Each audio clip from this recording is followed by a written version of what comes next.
A millionaire disguised as a poor man walks into a luxury car dealership, wearing simple clothes and carrying a bold plan. He pretends to be illiterate and is ignored and humiliated by the salespeople. What he uncovers about the staff will leave you shocked.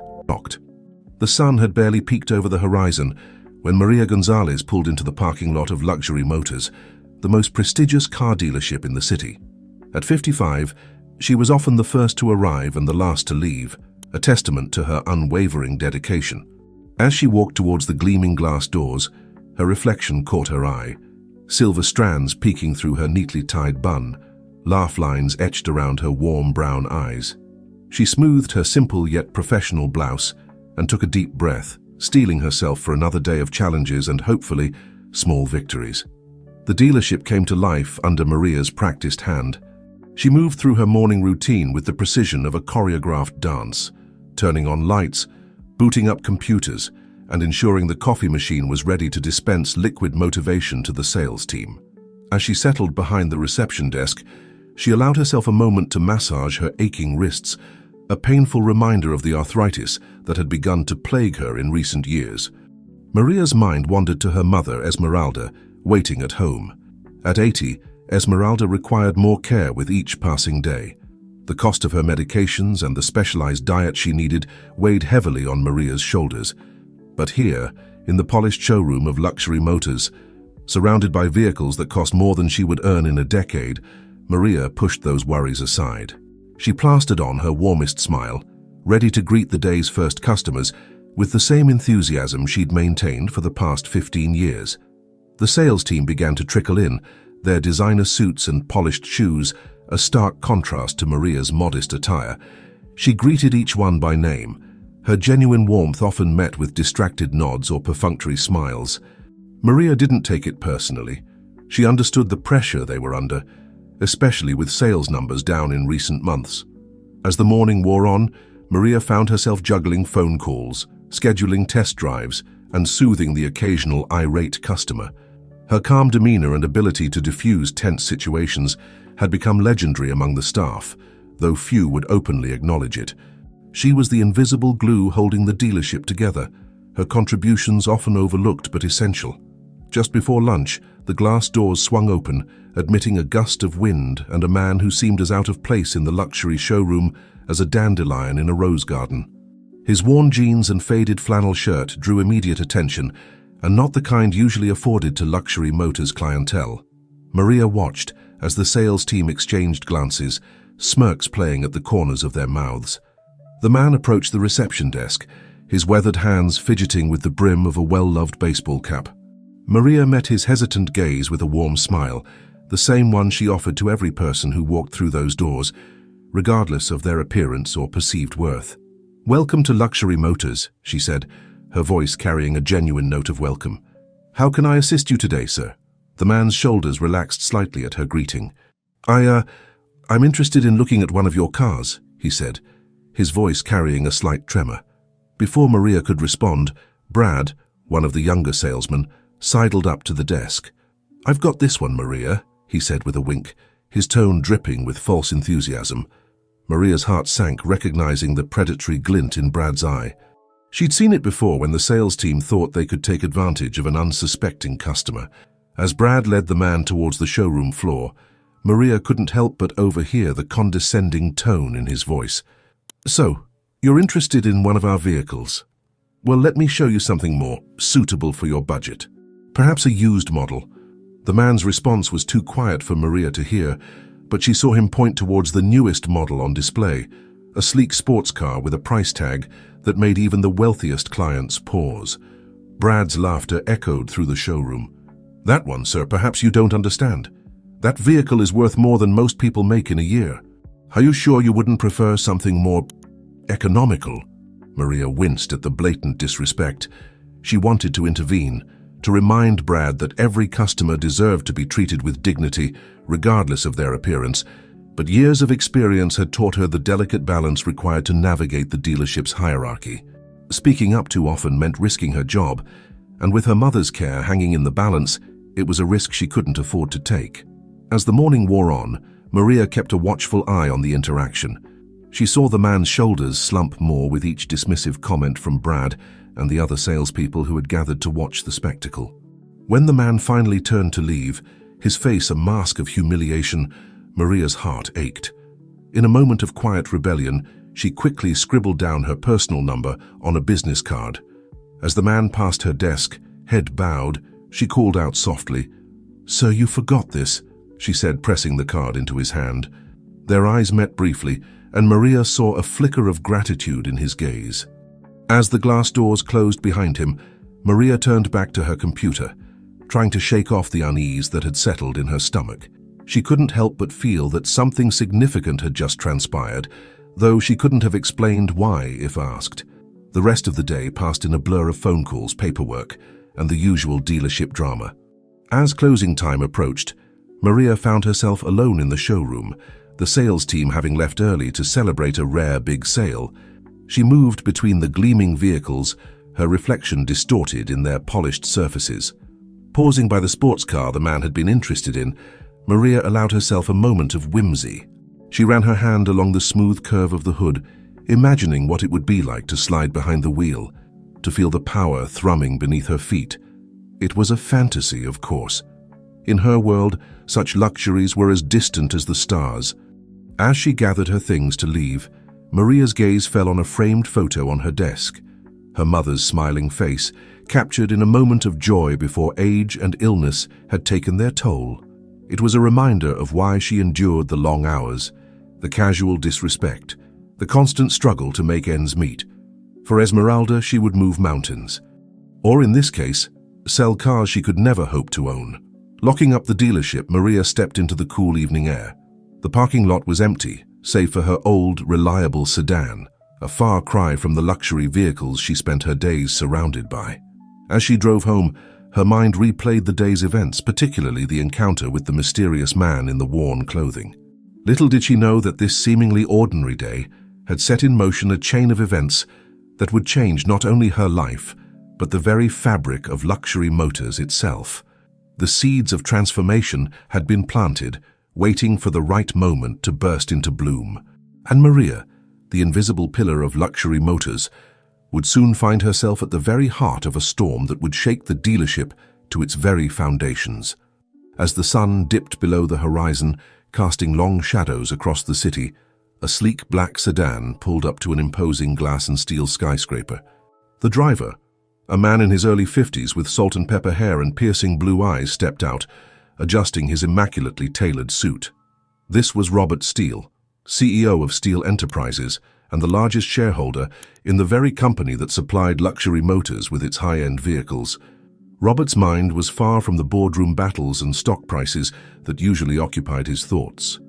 Instead, he found himself replaying the events of the morning, when he had walked into luxury motors dressed in clothes that hadn't seen the light of day since his college years. The memory of the disdainful looks and condescending comments from the sales team still stung, a stark reminder of how far removed he had become from the everyday experiences of ordinary people. As he rode the elevator to the penthouse office, Robert's hand unconsciously went to his pocket, feeling the edges of the business card he had received from the kind-hearted receptionist. Her warm smile and genuine concern had been a beacon of humanity in what had otherwise been a humiliating experience. He made a mental note to look into her background. People like her were rare in the cutthroat world of luxury sales. The elevator doors opened, revealing a spacious office with floor-to-ceiling windows offering a panoramic view of the city.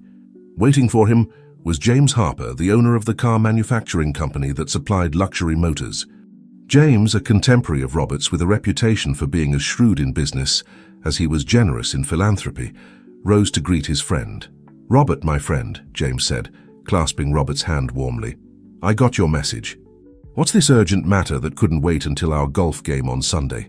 Robert's usually stoic expression was marred by a frown as he recounted his experience at Luxury Motors. He described in detail the dismissive treatment he had received, the mockery barely concealed behind false smiles, and the blatant attempt to steer him towards cheaper models despite his expressed interest in their top-of-the-line vehicles. As he spoke, James's jovial demeanor faded, replaced by a look of growing concern. "This is unacceptable," he said, pacing the length of his office. We've invested millions in developing a brand that stands for excellence, not just in our products, but in every aspect of the customer experience. If this is how they're treating potential customers, Robert nodded grimly. It's not just about lost sales, James. It's about the erosion of everything we've worked to build. The reputation of your company, the trust of our customers, it's all at stake. James collapsed into his leather chair, rubbing his temples. We need to address this immediately. But how? If we confront them directly, they'll just put on a show for us. We need to see how deep this problem goes. A glint appeared in Robert's eye, a look that had preceded many of his most successful business maneuvers. What if we didn't confront them? What if we dug deeper, really saw how they operate when they think no one's watching? James leaned forward, intrigued. What are you suggesting? An undercover operation, Robert said, his excitement growing with each word. We send in someone they won't suspect, someone who can observe and report back to us. We need to see if this is a systemic issue or just a few bad apples. As the two men brainstormed late into the night, a plan began to take shape. They would temporarily suspend the supply of new vehicles to luxury motors, citing production delays. This would create pressure within the dealership, forcing them to rely more heavily on their existing stock and potentially revealing any unethical practices in their desperation to make sales. Meanwhile, they would send in an undercover agent, someone with a keen eye for detail and a background in customer service, who could blend in seamlessly with the dealership staff. This agent would gather evidence of any misconduct, allowing Robert and James to build a comprehensive case before taking action. As dawn broke, casting a rosy glow over the city, Robert found himself standing at the window, his mind racing with the possibilities and pitfalls of their plan. He couldn't shake the image of the receptionist's kind face, a stark contrast to the sneers of the sales team. In that moment, he made a silent vow, not just to correct the problems at Luxury Motors, but to create a lasting change in the industry. It was time to remind everyone, from the CEO to the newest salesperson, that true luxury wasn't just about price tags and profit margins, but about treating every person with dignity and respect. Little did Robert know that his undercover visit had already set wheels in motion within Luxury Motors. As he stood there planning his next move, Maria Gonzalez was just waking up, preparing for another day at the dealership. She had no idea that her small act of kindness towards a seemingly down-on-his-luck customer was about to catapult her into the center of a storm that would shake Luxury Motors to its very foundations. Back at Luxury Motors, the day began much like any other. Maria arrived early, her mind preoccupied with thoughts of her mother's declining health and the mounting medical bills. As she went through her morning routine, she couldn't shake the memory of the man in the worn clothes from the day before. There had been something in his eyes, a keen intelligence that seemed at odds with his shabby appearance. She wondered if he might return, hoping that if he did, she might be able to ensure he received better treatment. Her musings were interrupted by the arrival of Bradley Cooper, the dealership's general manager. Bradley was a man whose expensive suits and slicked-back hair couldn't quite hide the desperation in his eyes, a desperation that had only grown more pronounced in recent weeks as sales continued to decline. "Morning, Maria," he said, his tone brusque. "Any word from our suppliers about those delayed shipments?" Maria shook her head. "Nothing yet, Mr. Cooper. I've left messages, but they haven't returned my calls." Bradley's jaw tightened, a vein pulsing at his temple. "Keep trying. We need those new models. The vultures are circling, and if we don't turn things around soon..." He left the threat unspoken, but Maria could fill in the blanks. In Bradley's world, failure wasn't an option, and he had no qualms about using others as scapegoats to save his own skin. As Bradley stormed off to berate the sales team, Maria couldn't help but feel a sense of unease. The atmosphere in the dealership had been growing more toxic by the day, with whispered conversations in corners and accusatory glances becoming the norm. She had seen this pattern before in her long career. When things got tough, people started looking for someone to blame. Little did any of them know that the real storm was just beginning to gather on the horizon. As Maria settled in for another day of navigating the treacherous waters of Luxury Motors, forces were aligning that would soon test her resilience, her integrity, and her very future in ways she could never have imagined. Across town, in a modest apartment that belied his true wealth, Robert Steele was preparing for the next phase of his undercover operation. He studied his reflection in the mirror, hardly recognizing himself in the cheap suit and scuffed shoes he had purchased for this charade. His salt and pepper hair had been dyed a nondescript brown, and colored contacts dulled the piercing blue of his eyes. As he practiced softening his commanding tone and slouching his normally ramrod-straight posture, Robert's thoughts turned to the challenge ahead. He had built empires and negotiated billion-dollar deals, but this was something entirely different. He wasn't just trying to expose wrongdoing, he was attempting to spark a fundamental change in an industry that had lost its way. With a final adjustment to his ill-fitting tie, Robert stepped out into the morning sun, ready to re-enter Luxury Motors, not as a customer this time, but as a job applicant. As he drove towards the dealership in a rental car that had seen better days, he couldn't have known that his path was about to intersect once again with Maria Gonzalez, the unassuming receptionist whose small act of kindness had set this whole plan in motion. The stage was set, the players were in position, and the drama that would unfold over the coming weeks would test the limits of integrity, compassion, and the very notion of what it means to succeed in business. As Robert parked his car and walked towards the gleaming doors of Luxury Motors, he took a deep breath, steeling himself for the challenge ahead. The game was about to begin, and the stakes couldn't have been higher. The morning sun cast long shadows across the showroom floor of Luxury Motors as Maria Gonzalez settled into her usual routine. She couldn't shake the feeling that something was different today, a subtle shift in the air that set her nerves on edge.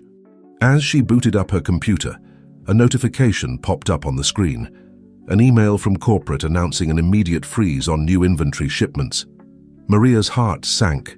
She knew this news would only intensify the already palpable tension in the dealership. As if on cue, Bradley Cooper burst out of his office, his face a storm cloud of barely contained rage. "Meeting now," he barked, causing the sales team to scramble towards the conference room. Maria watched them go, grateful for once that her position kept her out of such gatherings. She could only imagine the pressure cooker of emotions that room was about to become. Just as the last salesperson disappeared into the conference room, the main doors swung open, admitting a man Maria had never seen before. He was of average height and build, with unremarkable brown hair and eyes that seemed to take in everything at once. His suit, while clean, was clearly off the rack and a size too large, hanging awkwardly on his frame. "Good morning," Maria greeted him with her usual warmth. "Welcome to Luxury Motors. How can I assist you today?" The man approached the desk, a nervous smile playing at the corners of his mouth. "Good morning," he replied, his voice carrying a slight tremor. "I'm here about the job opening for a salesperson?" Maria blinked in surprise. She hadn't been aware they were hiring, but given the current climate, it made sense that Bradley might be looking to shake things up. "Of course," she said smoothly, covering her momentary confusion. "May I have your name, please?" "Robert," he answered, then quickly added, "Robert Johnson." As Maria began to input his information into the system, she couldn't shake the feeling that there was something familiar about this man. Perhaps it was the intelligent gleam in his eye, reminding her of someone she had met recently. Her thoughts were interrupted by a commotion from the conference room. The door burst open, and Bradley emerged, his face flushed with anger. "Maria," he snapped, "get in here, we need someone to take notes." Maria hesitated, glancing at Robert. "I'm sorry, Mr. Johnson. If you could please take a seat, I'll be with you as soon as I can." As Maria hurried into the conference room, Robert settled into one of the plush leather chairs in the waiting area. He allowed himself a small smile. Phase 1 of the plan was in motion. Inside the conference room, Maria found herself in the middle of a storm. Bradley was pacing back and forth, his expensive shoes wearing a path in the carpet. The sales team sat around the table, a mixture of fear and resentment etched on their faces. "This is unacceptable," Bradley was saying as Maria slipped into a chair in the corner, notebook in hand. "We're already behind on our quarterly targets, and now this, a freeze on new inventory. How are we supposed to move metal if we don't have any damn metal to move?" Brad, the young salesman who had been so dismissive of the shabbily dressed customer the day before, spoke up. "Maybe we could focus on the used car lot, push some of the trade-ins." Bradley whirled on him, eyes flashing. "Brilliant idea, Brad. Why don't we just change our name to Mediocre Motors while we're at it?" "No, we need to move the high-end stock we have, and we need to do it now." As the meeting devolved into a flurry of accusations and desperate suggestions, Maria dutifully took notes, her pen flying across the page. She couldn't help but notice the undercurrent of fear that ran through every word. These men and women, usually so confident in their designer suits and polished sales pitches, looked like scared children facing punishment. Finally, after what felt like hours, Bradley seemed to run out of steam. He collapsed into his chair at the head of the table, loosening his tie. "All right, here's what we're going to do," he said, his voice hoarse from shouting. "We're going to push every lead we have. I don't care if it's a college kid looking to lease a Civic. You treat them like they're buying a fleet of Bentleys.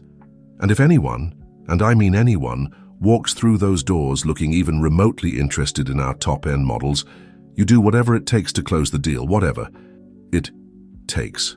Understood?" A murmur of assent rippled through the room, but Maria could see the doubt in their eyes.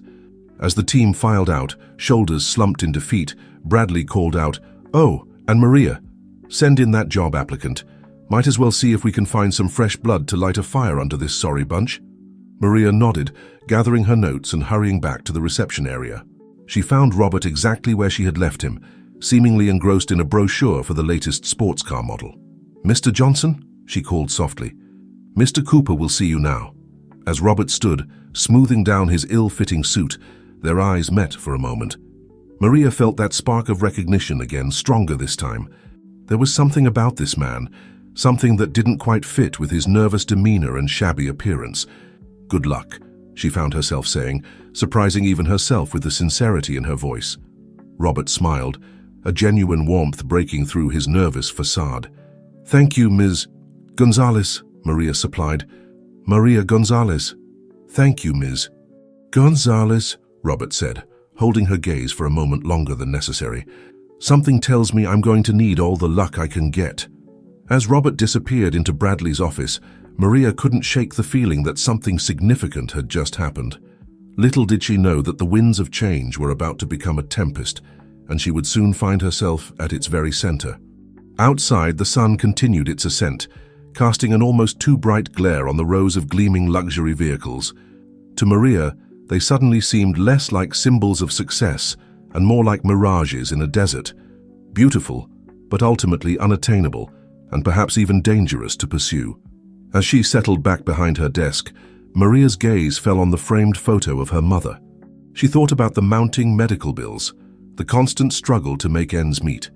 For a moment, she allowed herself to imagine a world where she didn't have to worry about money, where she could provide her mother with the best care without sacrificing her own well-being. But as quickly as the thought came, she pushed it aside. This was her reality, and no amount of daydreaming would change it. Still, as she turned her attention back to her work, a small part of her couldn't help but wonder, what if? What if everything was about to change? Little did Maria know, the catalyst for that change had just walked into Bradley Cooper's office, carrying with him the potential to upend everything she thought she knew about luxury motors, the car industry, and perhaps even herself. Robert Johnson sat across from Bradley Cooper, doing his best to appear nervous and eager to please. It wasn't a difficult act. The office reeked of desperation and stale coffee, a far cry from the opulent boardrooms Robert was accustomed to. Bradley's eyes, bloodshot and darting, reminded Robert of a cornered animal, dangerous and unpredictable. "So, Mr. Johnson," Bradley began, barely glancing at the hastily fabricated resume on his desk, "tell me why you want to work at Luxury Motors." Robert launched into the story he had carefully crafted, a middle-aged man looking for a career change, drawn to the allure of luxury vehicles and the promise of high commissions. As he spoke, he watched Bradley's expression shift from disinterest to cautious optimism. "Experience in sales?" Bradley interrupted. "Some," Robert replied, allowing a hint of insecurity to creep into his voice. "Mostly retail, nothing quite like this." Bradley leaned back in his chair, a predatory smile spreading across his face. "Well, Mr. Johnson, let me tell you something about selling luxury cars. It's not about the vehicles, it's about the dream. We're not just moving metal, we're selling a lifestyle, a status symbol." Robert nodded eagerly, playing the part of the impressionable newcomer. "I understand, sir. I'm ready to learn, to do whatever it takes to succeed here." Bradley's smile widened. "Whatever it takes, huh? That's exactly what I like to hear. You see, we're in a bit of a situation here at Luxury Motors. Times are tough, And we need salespeople who aren't afraid to push the envelope, to go the extra mile to close a deal. You think you can handle that? Absolutely, sir, Robert replied, injecting a note of desperate enthusiasm into his voice. I'm here to work hard and prove myself. Good, good, Bradley mused, tapping his fingers on the desk. All right, Johnson, here's what we're going to do. I'm going to pair you up with Brad, our top seller. You shadow him for a week, learn the ropes. If you can show me you've got what it takes, we'll talk about getting you on the team permanently. Deal? Robert stood, extending his hand. Deal, Mr. Cooper. Thank you for this opportunity. I won't let you down. As Robert left the office, he allowed himself a moment of grim satisfaction. Phase 1 was complete. He was in.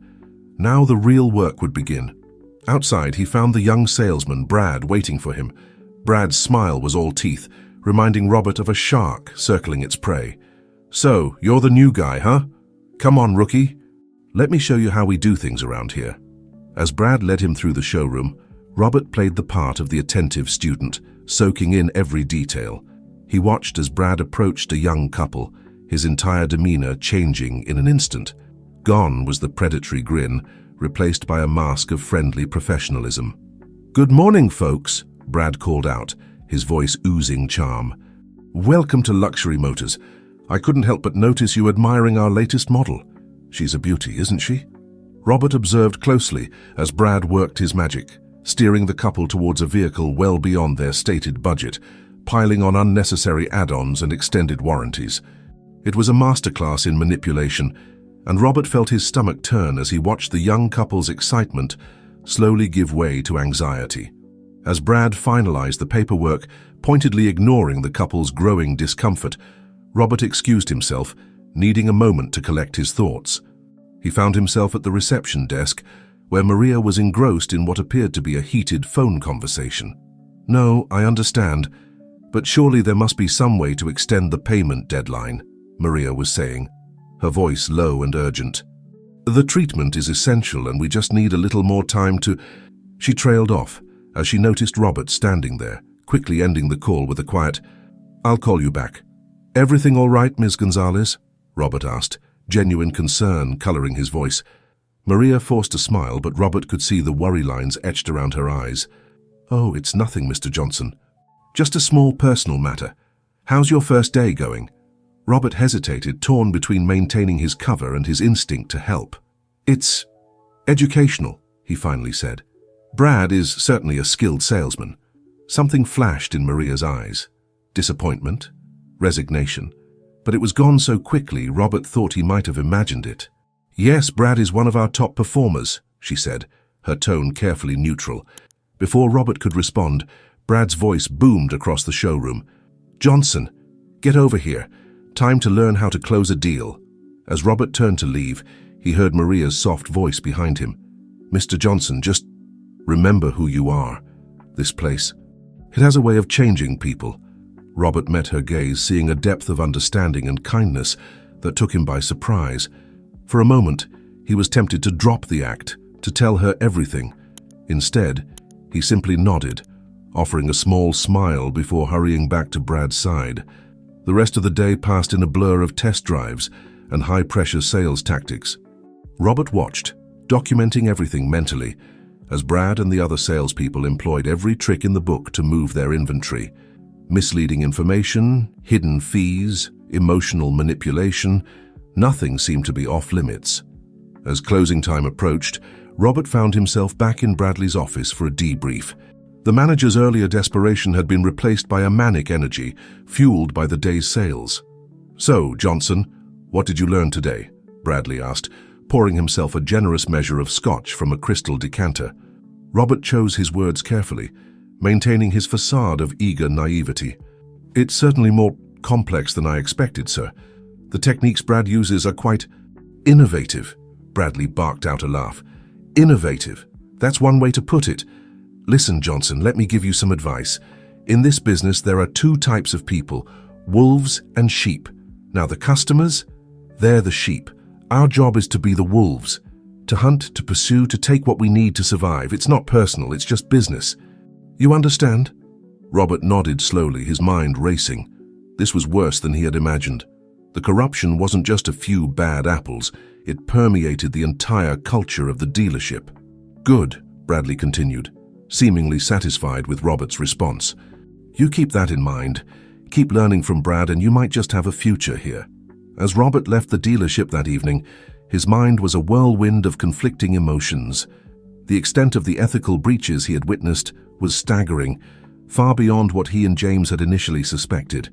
But amidst the moral decay, there was Maria, a beacon of integrity in a sea of corruption.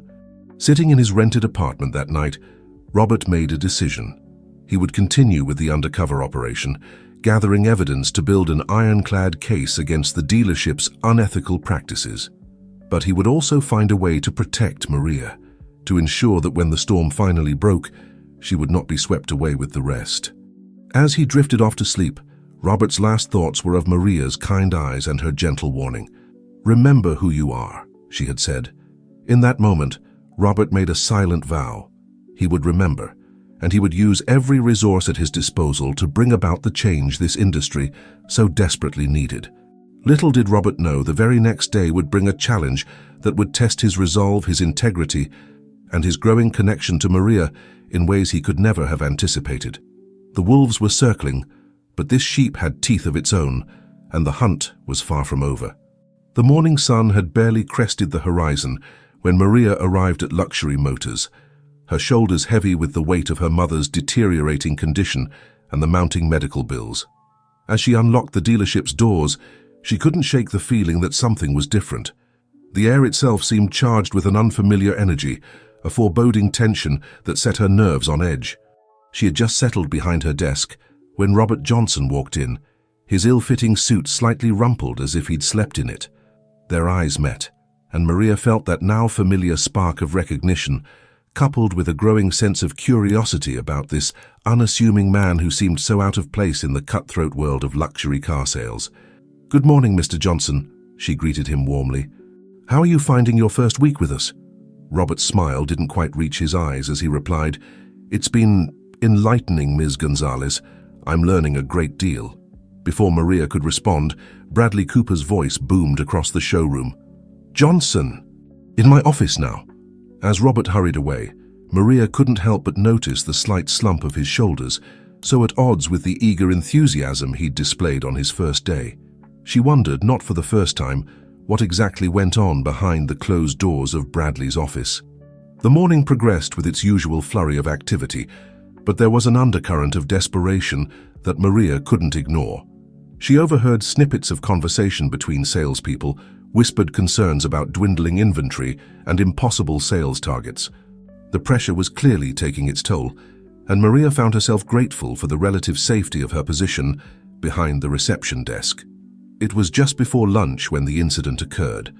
A well-dressed couple had been working with Brad for over an hour, clearly interested in one of the high-end sports cars. Maria had been keeping half an eye on the interaction, noting Brad's increasingly aggressive sales tactics with growing unease. Suddenly, the man's voice rose sharply. "What do you mean, additional fees? These weren't mentioned in any of the paperwork."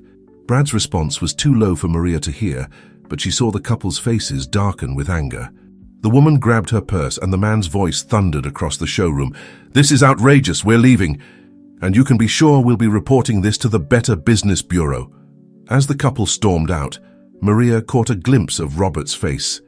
He had been observing the interaction from a discreet distance, and the look of grim determination in his eyes sent a shiver down her spine.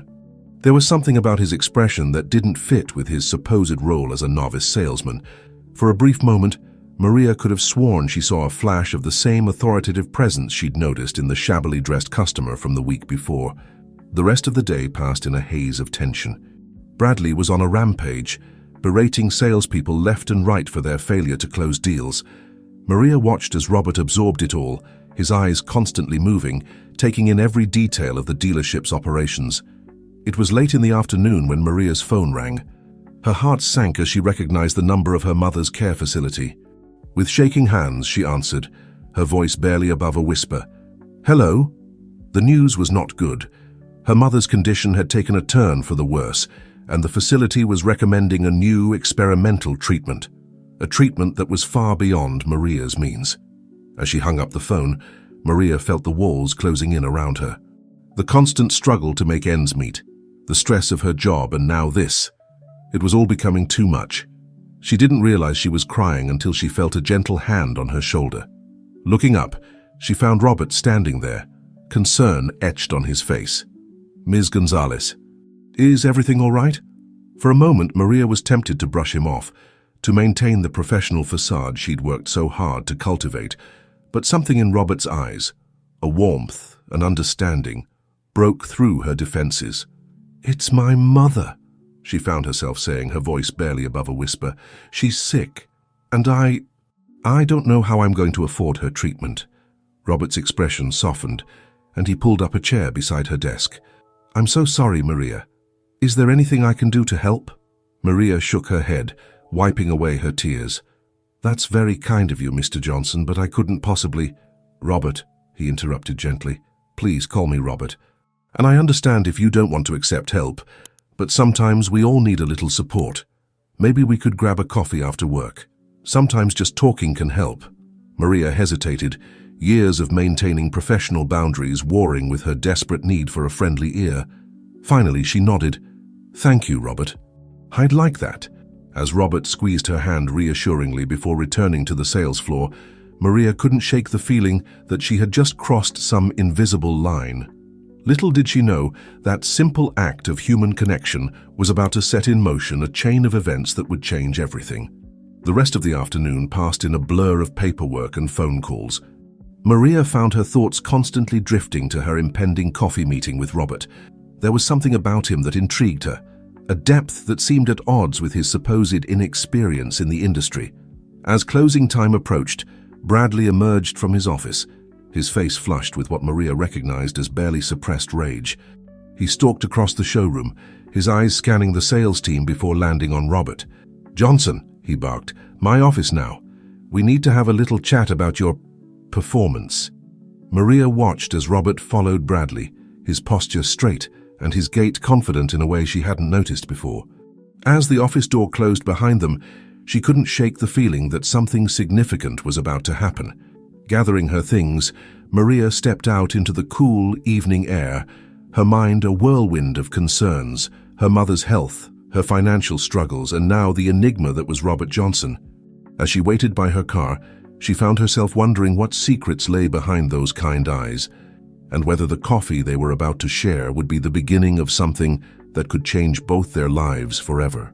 Little did Maria know the conversation that was about to take place would be the catalyst for a series of events that would shake luxury motors to its very foundations, testing loyalties, challenging ethics, and forcing everyone involved to confront the true cost of success in an industry built on dreams and illusions.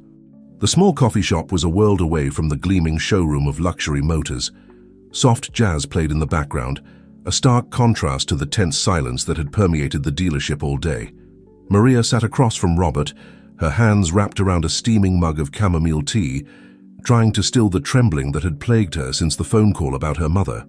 Robert watched her with a mixture of concern and something else, an intensity that Maria couldn't quite place. He had shed his ill-fitting blazer, and in the warm light of the cafe, he looked less like the bumbling new salesman and more like, well, Maria wasn't sure what, but it was something that both intrigued and unsettled her. "Thank you for this, Robert," Maria began, her voice soft. I don't usually share my personal problems at work. I hope I haven't made you uncomfortable." Robert shook his head, a gentle smile playing at the corners of his mouth. "Not at all, Maria. Sometimes we all need someone to talk to, and from what I've seen this week, you're the heart of that dealership. It's about time someone looked out for you." Maria felt a warmth spread through her chest at his words, a feeling that had become all too rare in recent years. "That's very kind of you to say, but please, I'd rather not talk about work right now. Tell me about yourself, Robert. What brought you to Luxury Motors?" For a moment, something flashed in Robert's eyes. Hesitation, guilt. But it was gone so quickly, Maria thought she must have imagined it. He took a sip of his coffee before responding. "Well, to be honest, I'm at a bit of a crossroads in my life," he began, his voice measured. "I've spent most of my career in, let's say, corporate environments, but lately I've been feeling like something's missing. Like I need to make a real difference in people's lives, you know? Maria nodded, understanding all too well the desire for meaningful work. And you thought selling luxury cars was the way to do that? She asked, unable to keep a hint of skepticism from her voice. Robert chuckled, a rich, warm sound that seemed to fill the small cafe. I know it sounds ridiculous when you put it like that. But I thought that helping people achieve their dreams, even if those dreams were material, might be a start. But after this week, he trailed off, his expression darkening. It's not quite what you expected, is it? Maria said softly, thinking of the pressure tactics and underhanded deals she'd witnessed over the years. No, Robert agreed, his voice barely above a whisper. No, it's not. Maria, can I ask you something? How do you do it? How do you maintain your integrity in that environment? The question caught Maria off guard. She stared into her tea, gathering her thoughts. It's not easy, she admitted. There are days when I wonder if I'm complicit just by being there. But I try to focus on the small things, treating every customer with respect, regardless of what car they're looking at, making sure the paperwork is always clear and honest. It's not much, but it's everything, Robert interrupted, his voice fierce. Maria, you have no idea how important those small acts of decency are. In a place like Luxury Motors, you're a beacon of hope. Maria felt her cheeks flush at the intensity of his words. You make it sound so noble, she said with a self-deprecating laugh. But the truth is, I stay because I need the job. My mother, her care is expensive and I can't afford to take risks. Robert's expression softened and he reached across the table, his hand covering hers. The warmth of his touch sent a jolt through Maria, and she found herself fighting the urge to pull away. I'm so sorry about your mother, he said, his voice gentle. Is there no one who can help? No programs or assistance available? Maria shook her head, feeling the familiar weight of despair settling on her shoulders. We've explored every option. The new treatment they're recommending, it's experimental. Insurance won't cover it, and the out-of-pocket cost is astronomical. I just don't know what I'm going to do. As she spoke, Maria was surprised to feel tears welling up in her eyes. She blinked them back furiously, embarrassed by this show of vulnerability in front of a virtual stranger.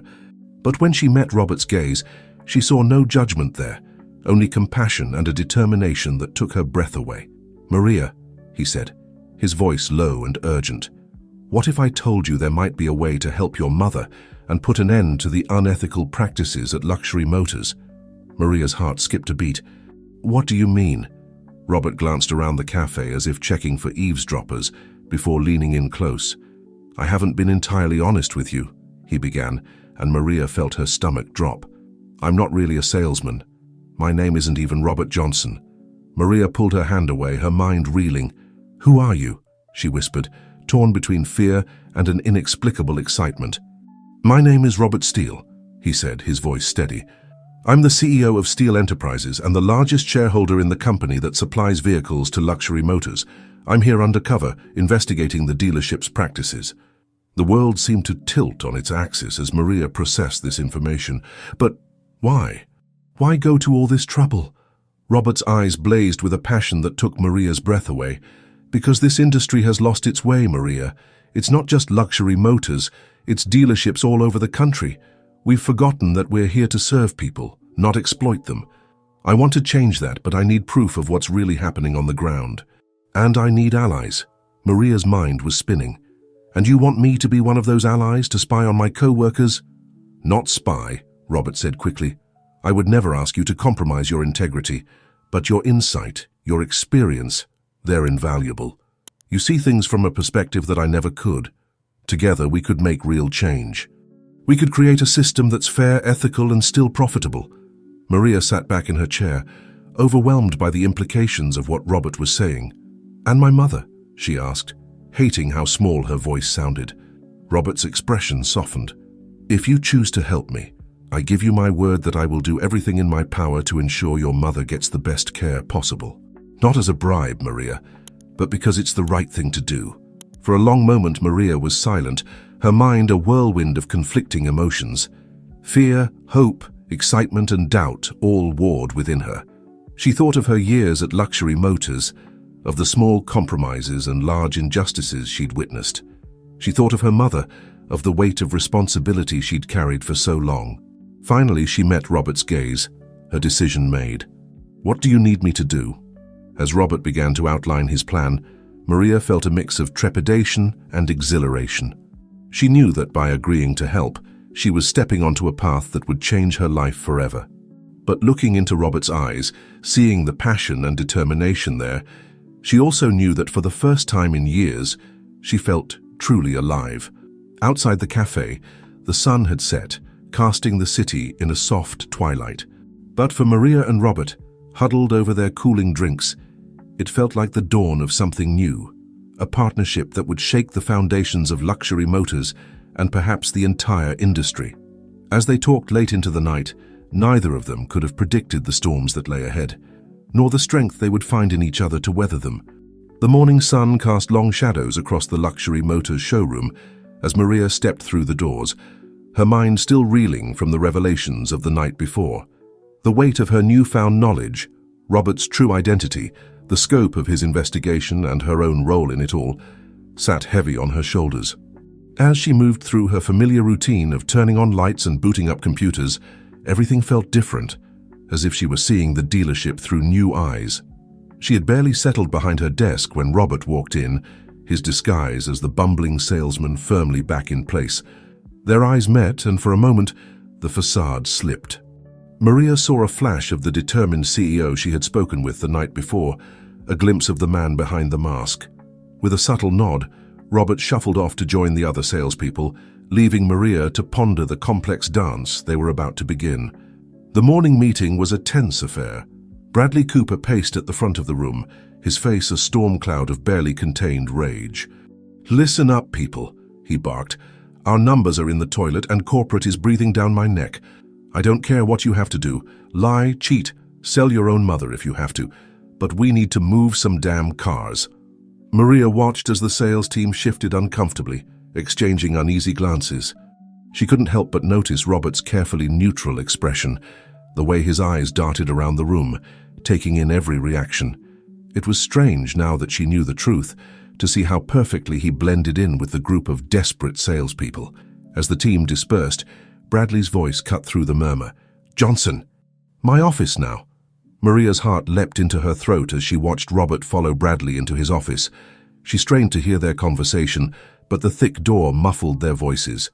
Minutes ticked by, feeling like hours, until finally, the door opened. Robert emerged, his face pale but composed. As he passed Maria's desk, he paused, leaning in under the pretense of checking the day's schedule. "He's getting desperate," Robert murmured, his voice barely above a whisper. "We need to be careful. Keep your eyes open, but don't do anything to draw attention to yourself." Before Maria could respond, Robert was gone, melting back into the showroom floor. She took a deep breath, steadying herself. This was it, the beginning of their covert operation to expose the corruption at the heart of luxury motors. Throughout the day, Maria found herself hyper-aware of every interaction, every conversation that floated across the showroom. She noticed things she had previously overlooked, the way Brad subtly pressured customers into more expensive models, the hidden fees that mysteriously appeared in contracts, the whispered conversations in corners that fell silent whenever she approached. It was late afternoon when the incident occurred. An elderly couple had been working with one of the newer salespeople, Tom, for over an hour. Maria had been keeping half an eye on the interaction, noting Tom's increasing frustration as the couple hesitated over the purchase. Suddenly, Tom's voice rose sharply. "Look, I've explained this a dozen times. The price is the price. If you can't afford it, maybe you should be shopping for a used Kia instead of wasting my time." The woman's face crumpled, and her husband's expression darkened with anger. As they turned to leave, Maria saw Robert smoothly intercept them, his voice low and soothing. She couldn't hear what he was saying, but she watched in amazement as the couple's body language slowly relaxed. To her surprise, Robert led them not to another luxury model, but to a more modest car at the far end of the showroom.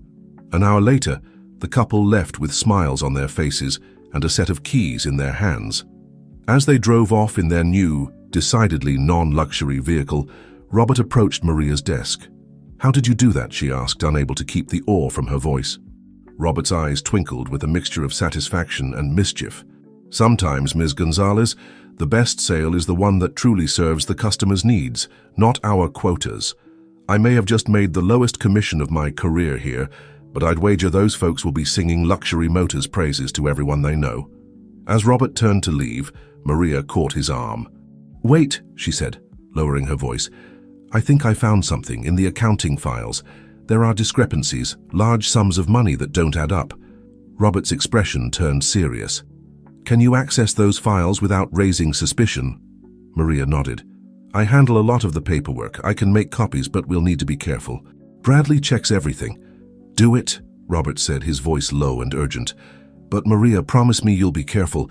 If anyone suspects—" "I know," Maria interrupted, a shiver running down her spine. "I'll be careful." As Robert walked away, Maria couldn't help but feel a mixture of excitement and fear. She was no longer just a bystander in this drama. She was an active participant, risking everything to expose the truth. The weight of her mother's medical bills still pressed heavily on her mind, but for the first time in years, she felt a spark of hope. Maybe, just maybe, they could make a real difference. The rest of the day passed in a blur of nervous energy. Maria found herself jumping at every sudden noise, her heart racing whenever Bradley emerged from his office. By the time closing hour arrived, her nerves were frayed to the breaking point. As she gathered her things to leave, she felt a presence behind her. Turning, she found Robert standing there, his expression unreadable.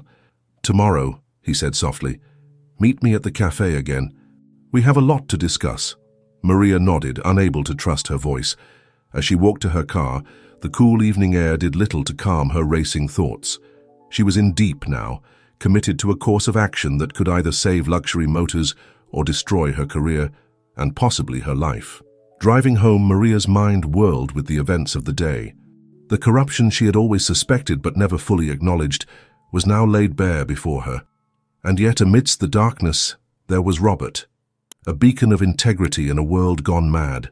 She couldn't help but wonder what tomorrow's meeting would bring, and how their delicate dance of deception would unfold in the days to come.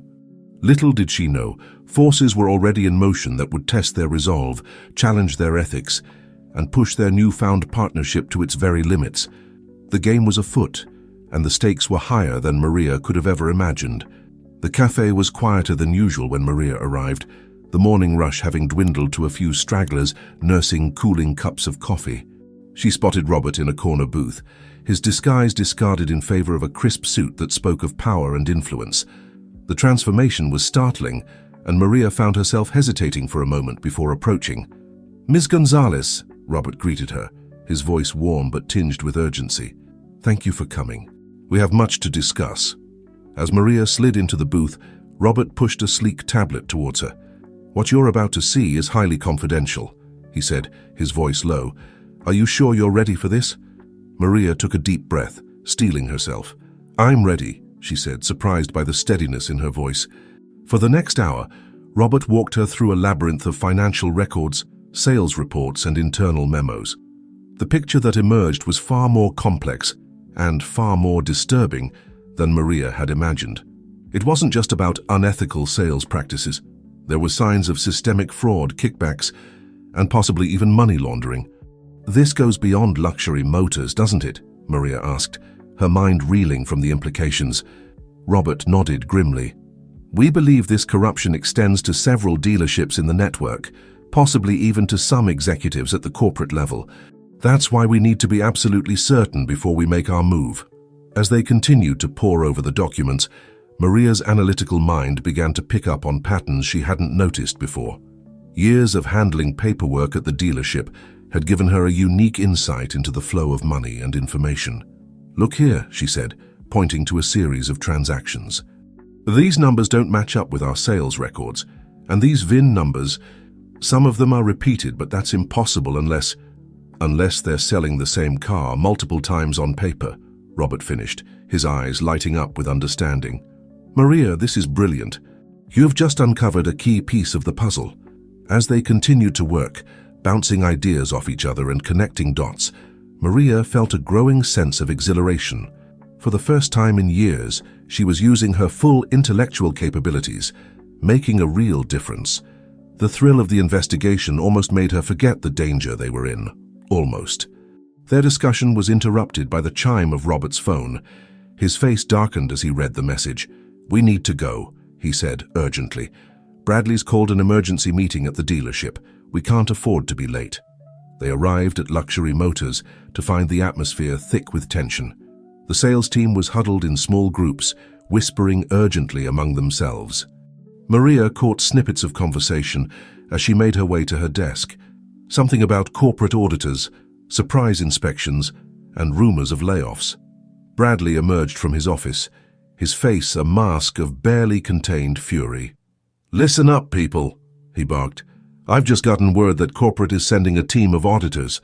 They'll be here next week, and they're going to go through everything with a fine-tooth comb. I don't need to tell you what this means.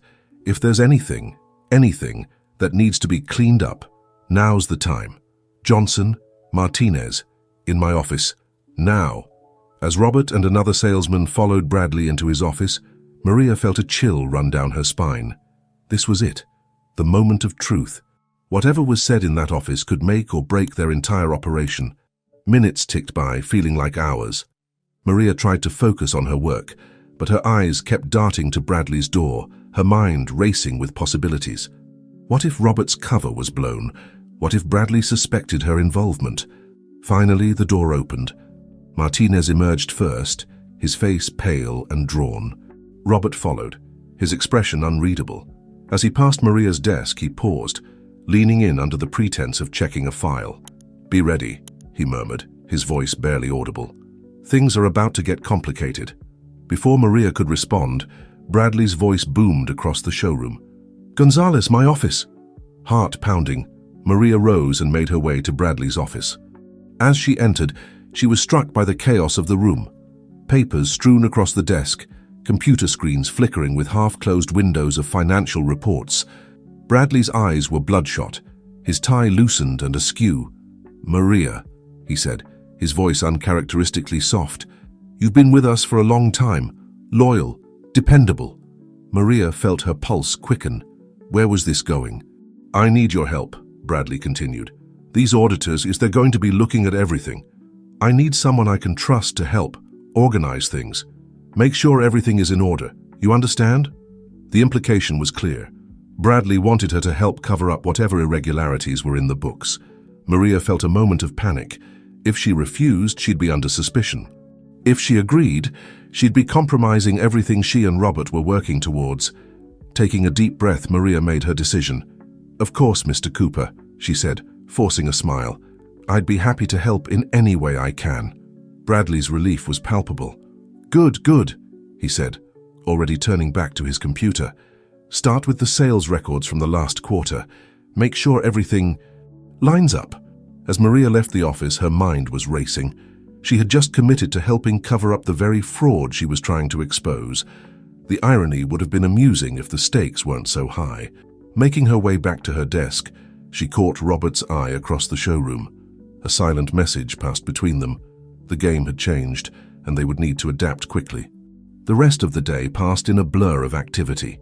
Maria found herself juggling her regular duties with the additional task of organizing the dealership's records. She worked carefully, making mental notes of every discrepancy, every altered figure. It was a delicate balance, doing enough to maintain her cover while ensuring that the true extent of the fraud remained discoverable. As closing time approached, Maria felt the weight of the day's events settling on her shoulders. The excitement of the morning's revelations had given way to a bone-deep weariness. She was in deep now, playing a dangerous game of deception that could cost her everything. Just as she was preparing to leave, her phone buzzed with a text from an unknown number. "Parking lot. 10 minutes. Come alone." Maria's heart raced as she recognized Robert's burner phone number. Whatever he had to say, it was too sensitive to risk inside the dealership. As she stepped into the cool evening air, Maria couldn't shake the feeling that she was being watched. Shadows seemed to move at the corners of her vision, and every sound made her jump. She spotted Robert's car at the far end of the lot and began walking towards it, her senses on high alert. She was just a few steps away when a hand clamped down on her shoulder. Spinning around, she found herself face to face with Brad, his eyes narrow with suspicion. "Going somewhere, Gonzalez?" he asked, his voice dripping with menace. You and Johnson seem awful chummy lately. Anything you want to share?" Maria's mind raced, searching for a plausible explanation, but before she could speak, a new voice cut through the tension. "Is there a problem here?" Robert stood a few feet away, his posture relaxed, but his eyes hard as steel. Brad's hand dropped from Maria's shoulder as if burned. "No problem," Brad muttered, backing away. "Just saying goodnight to my favorite receptionist." As Brad retreated into the shadows of the parking lot, Maria let out a breath she hadn't realized she'd been holding. Robert moved to her side, his voice low and urgent. "We need to move fast," he said. "Bradley's getting paranoid. He started shredding documents. Whatever we're going to do, we need to do it soon." Maria nodded, her mind already racing with possibilities. "I think I know where he's keeping the real records," she whispered, "but getting to them won't be easy." Robert's eyes gleamed with a mixture of excitement and determination. "Then we'll just have to get creative. Are you ready for this, Maria? Once we take the next step, there's no going back." For a moment, Maria hesitated. She thought of her mother, of the safety of her routine life, but then she remembered the look in Bradley's eyes, the desperation and greed that had corrupted everything she had once believed in. "I'm ready," she said, her voice steady. "Let's bring them down." As they parted ways, each heading to their respective cars, Maria felt a surge of adrenaline. The game was reaching its climax, and the next few days would determine not just the fate of Luxury Motors, but the course of her own life. Little did she know, forces were already in motion that would test her resolve, challenge her ethics, and push her newfound partnership with Robert to its very limits. The final act was about to begin, and Maria was center stage. The following days at Luxury Motors were a whirlwind of tension and subterfuge. Maria found herself walking a precarious tightrope, balancing her role in Bradley's cover-up efforts with her covert mission alongside Robert. Every file she touched, every number she adjusted, felt like another weight added to the burden of her deception.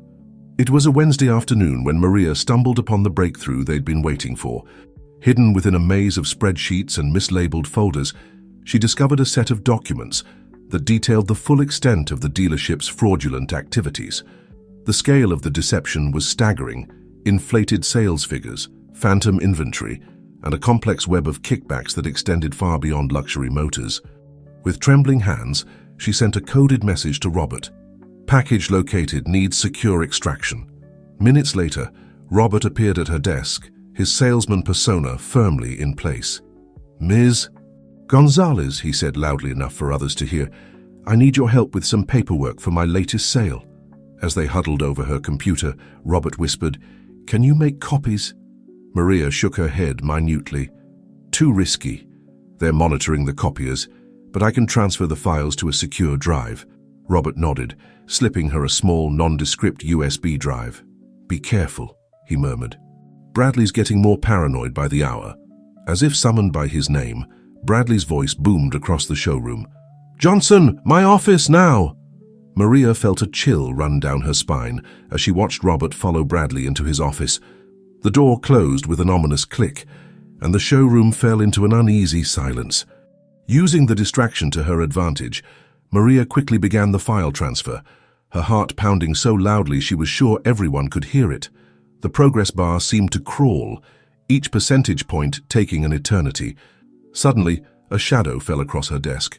She looked up to find Brad looming over her, his eyes narrow with suspicion. "What you working on there, Gonzalez?" he asked, his tone deceptively casual. Maria forced a smile, grateful for years of practice in maintaining her composure. "Just organizing some sales records for Mr. Cooper," she replied smoothly. "You know how particular he is about his files." Brad's eyes flicked to her computer screen, and for a heart-stopping moment, Maria thought he'd seen the file transfer. But then he simply grunted and moved on, his attention caught by a potential customer entering the showroom. The moment he was gone, Maria finished the transfer and ejected the drive, slipping it into her pocket just as Bradley's office door flew open.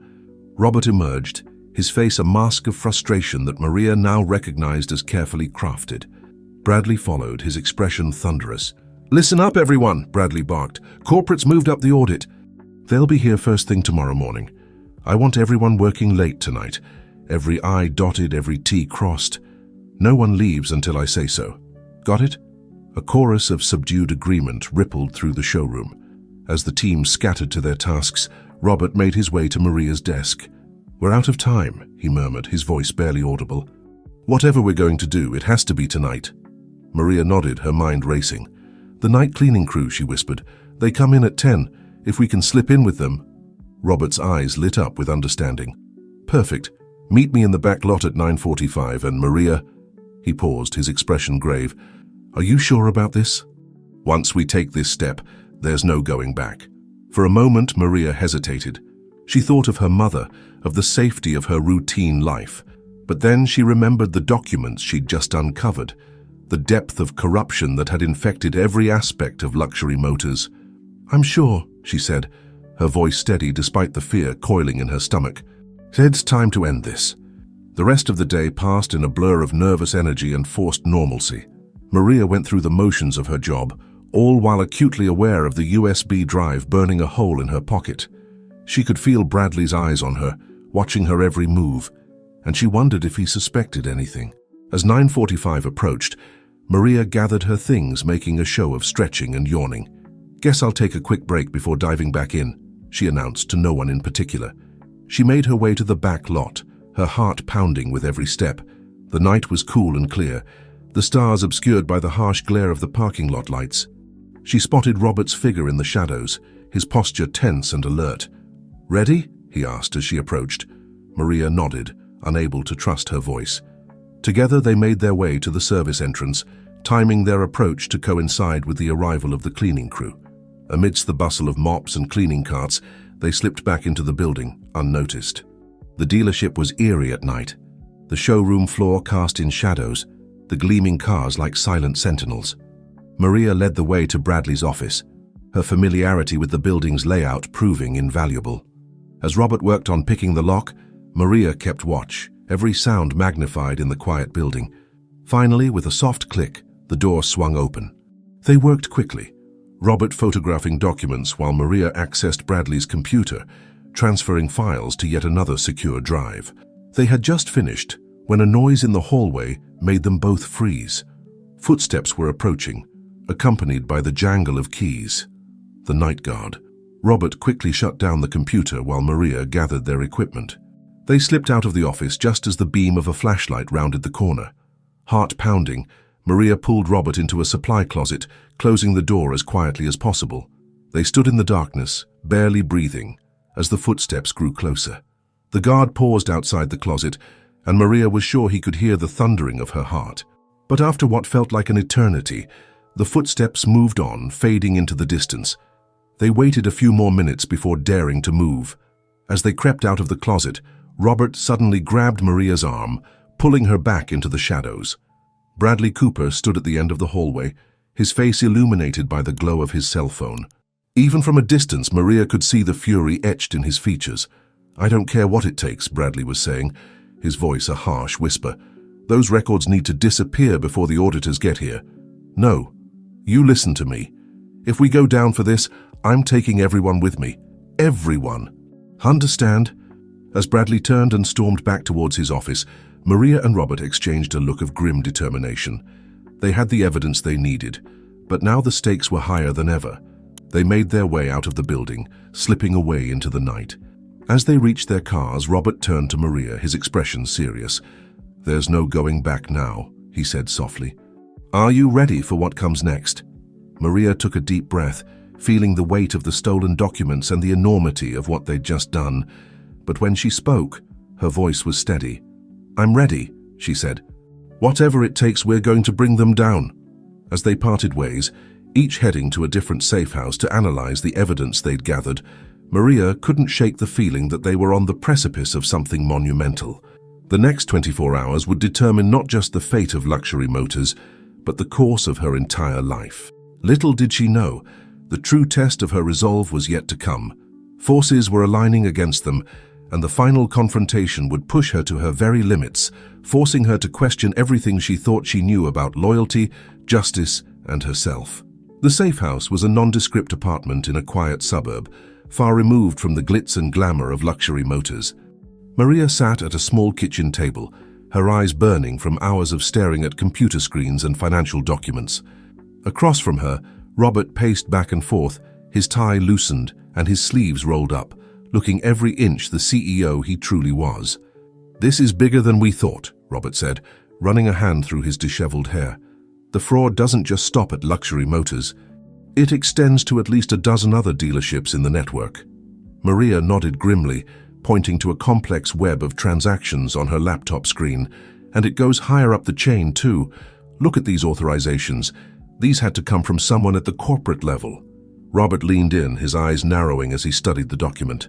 "James is not going to like this," he muttered, more to himself than to Maria. "James?" Maria asked, curiosity momentarily overriding her exhaustion. Robert sighed, sinking into the chair opposite her.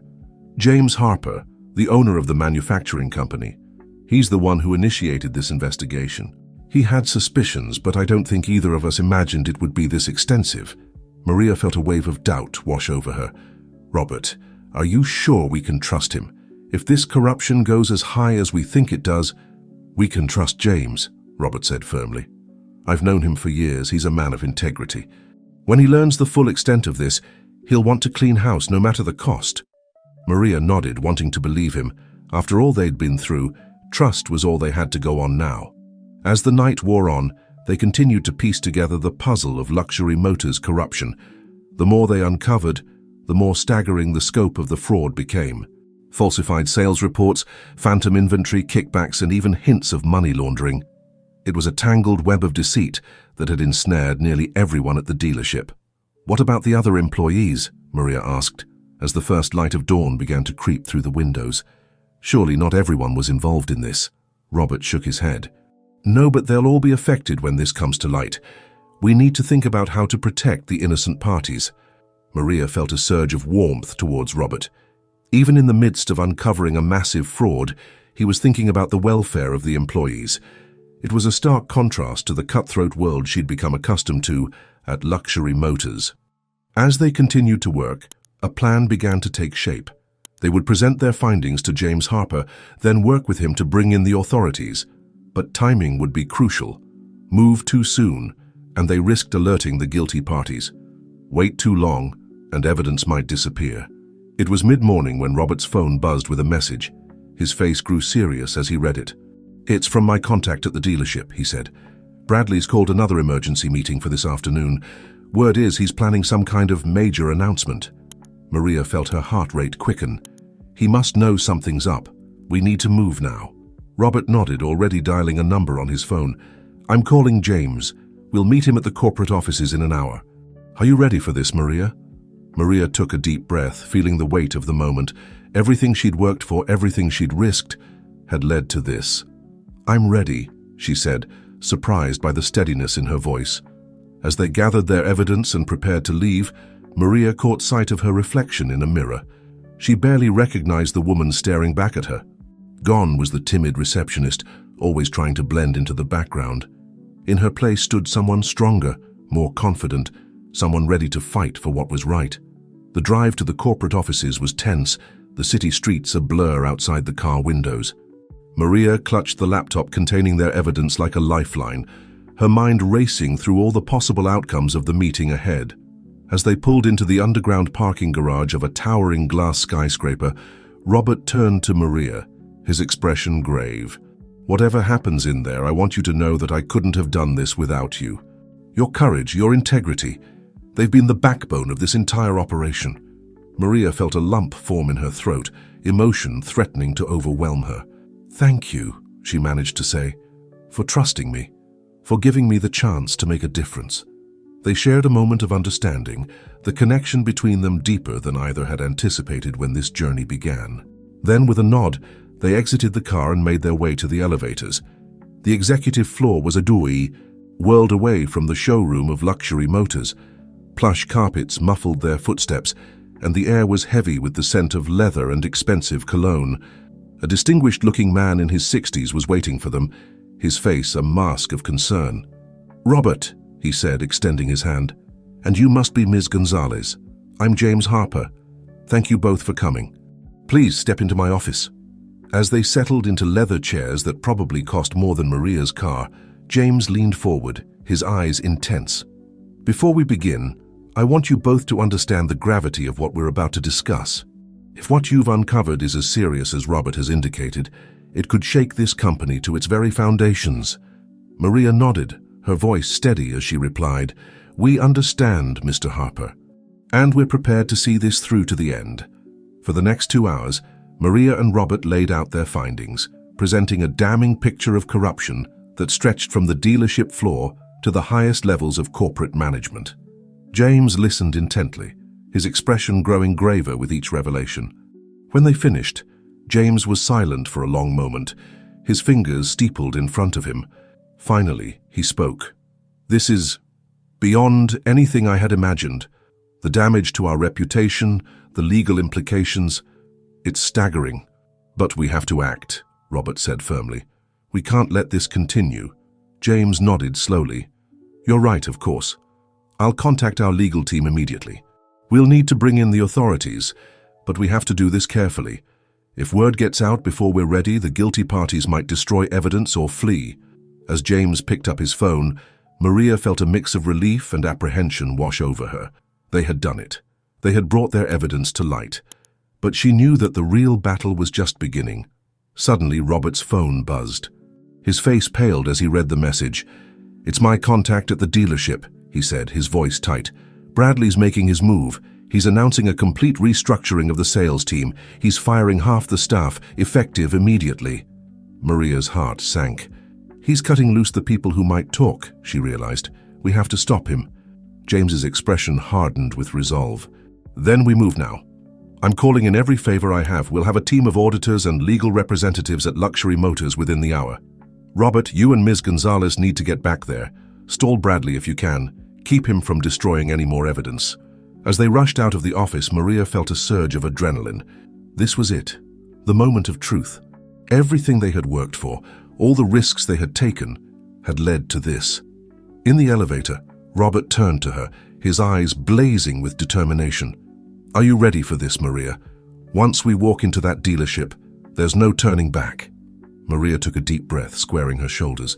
She thought of her mother, of the years she had spent feeling powerless in the face of corruption. "No more. I'm ready," she said, her voice firm.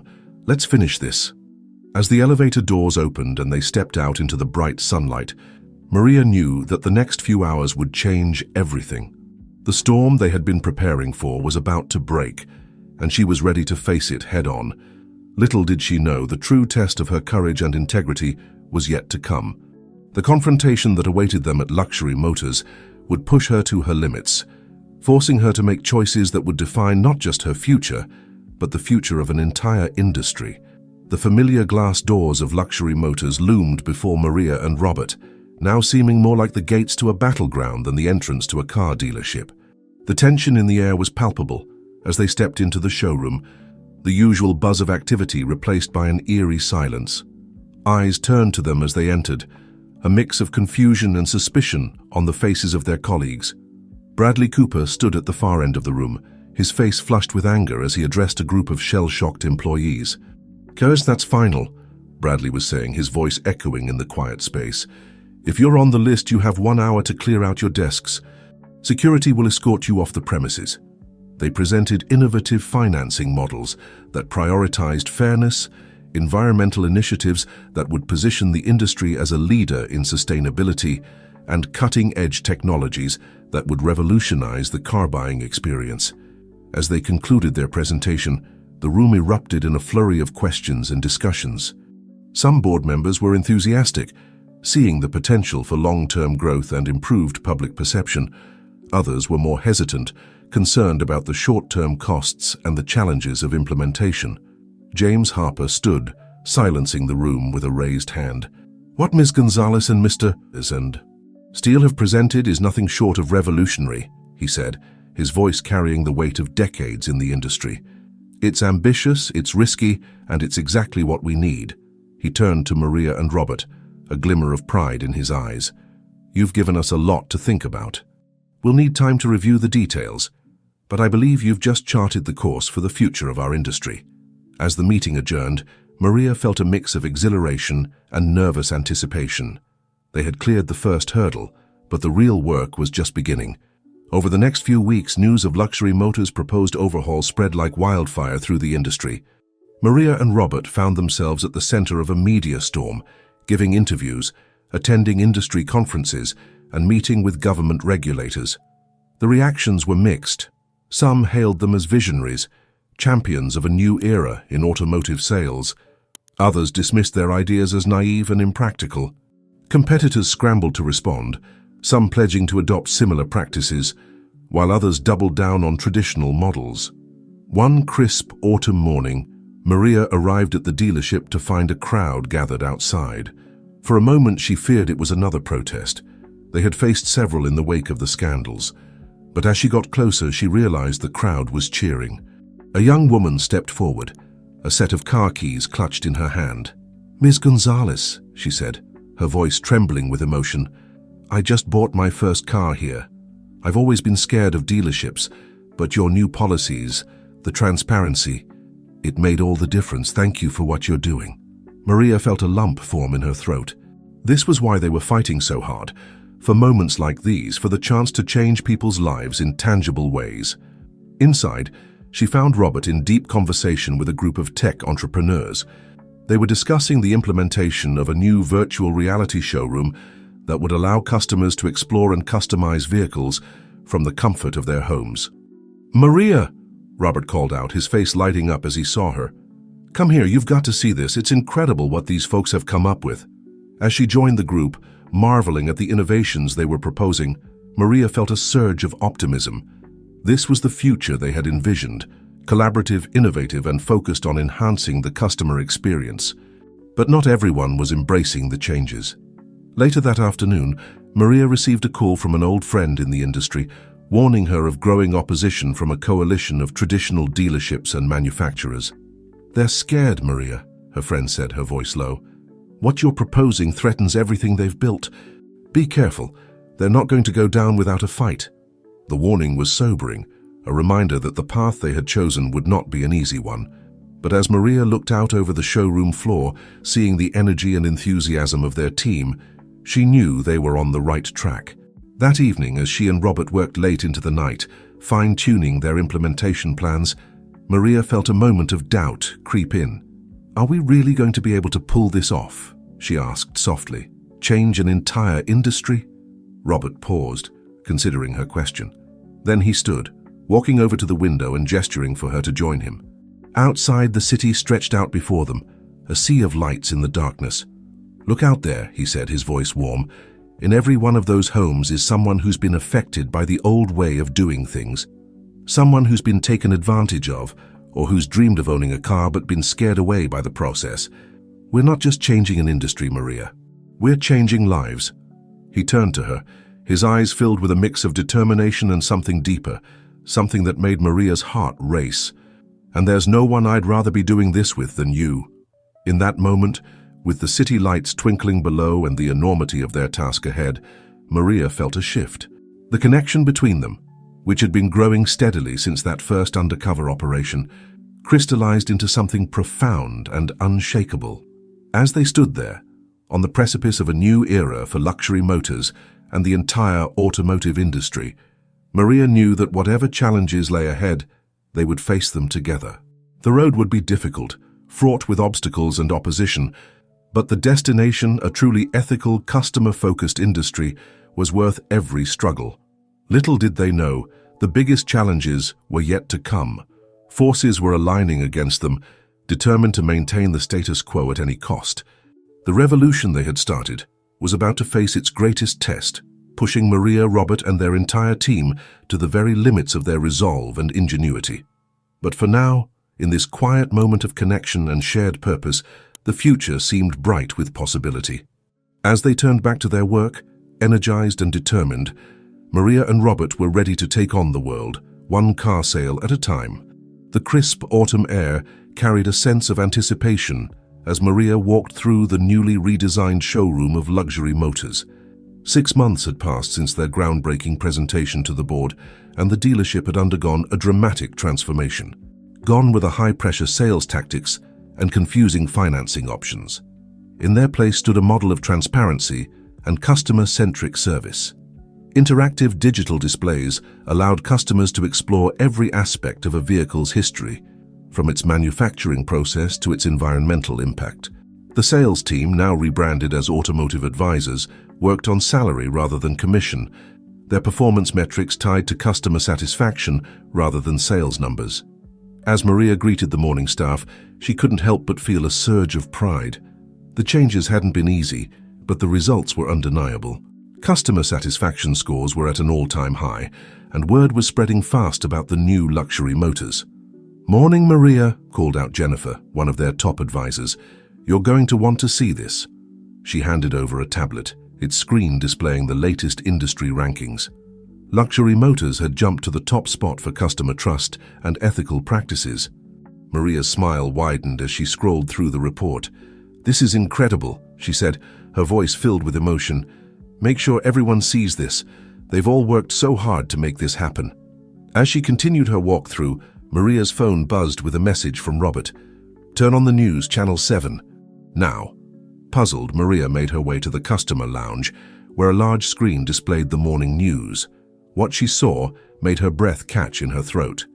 In a shocking announcement, Global Auto, one of the largest automotive conglomerates in the world, has declared its intention to adopt the luxury motors model across all its dealerships, the anchor was saying. This move comes after months of industry speculation and follows luxury motors' dramatic rise in customer satisfaction and trust metrics. Maria felt a wave of exhilaration wash over her. This was it, the tipping point they had been working towards. If a giant like Global Auto was on board, others would surely follow. Her excitement was short-lived, however. As she continued to watch, the report took a darker turn. "Not everyone is celebrating this shift," the anchor continued. "A coalition of traditional dealerships and manufacturers has filed a lawsuit against luxury motors, alleging unfair business practices and attempting to block the implementation of their new model in other companies." Maria's heart sank. They had anticipated resistance, but a lawsuit. This was a new level of opposition.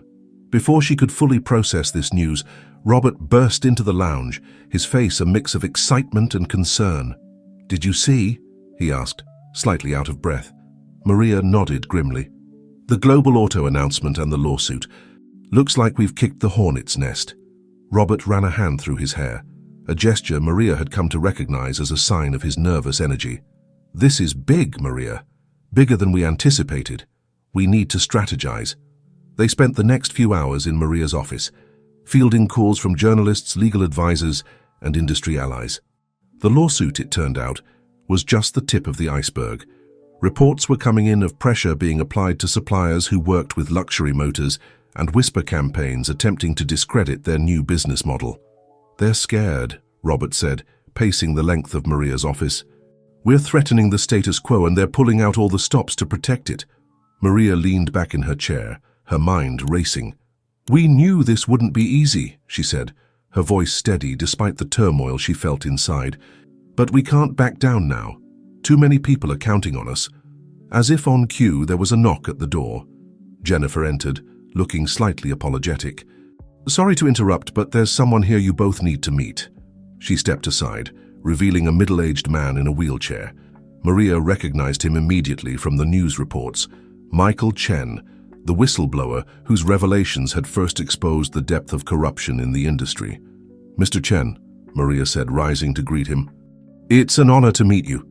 Michael wheeled himself into the office, his eyes taking in the room before settling on Maria and Robert.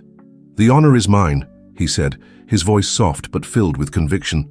"What you're doing here, it's what I hoped would happen when I decided to come forward. You're actually changing things." For the next hour, Michael shared his insights into the industry's darker corners, providing valuable information that could help them counter the lawsuit and other opposition. But more than that, he offered something Maria hadn't realized they desperately needed: validation. "You're on the right path," Michael said as he prepared to leave. "Don't let them intimidate you. The old guard is powerful, but they're fighting against the tide of history. Keep pushing, keep innovating, and others will follow." As the door closed behind Michael, Maria turned to Robert, feeling a renewed sense of purpose. "He's right," she said, determination evident in her voice. "We can't let this lawsuit or any other tactic derail us. We need to double down on our efforts." Robert nodded. a spark of excitement in his eyes. "I have an idea," he said, reaching for his tablet. "What if we turn their tactics against them, use transparency as our weapon?" Over the next few hours, they formulated a plan. They would live-stream their response to the lawsuit, inviting customers, employees, and even their critics to participate in an open forum. They would accelerate the rollout of their blockchain-based transaction record system, making every deal completely transparent and traceable. As the day wore on, Maria felt a mix of exhaustion and exhilaration. The challenges ahead were daunting, but for the first time she felt like they were truly on the verge of industry-wide change. It was late evening when they finally wrapped up their planning session. As they stood to leave, Robert paused, turning to Maria with an intensity that made her heart skip a beat. "I couldn't do this without you, you know," he said softly.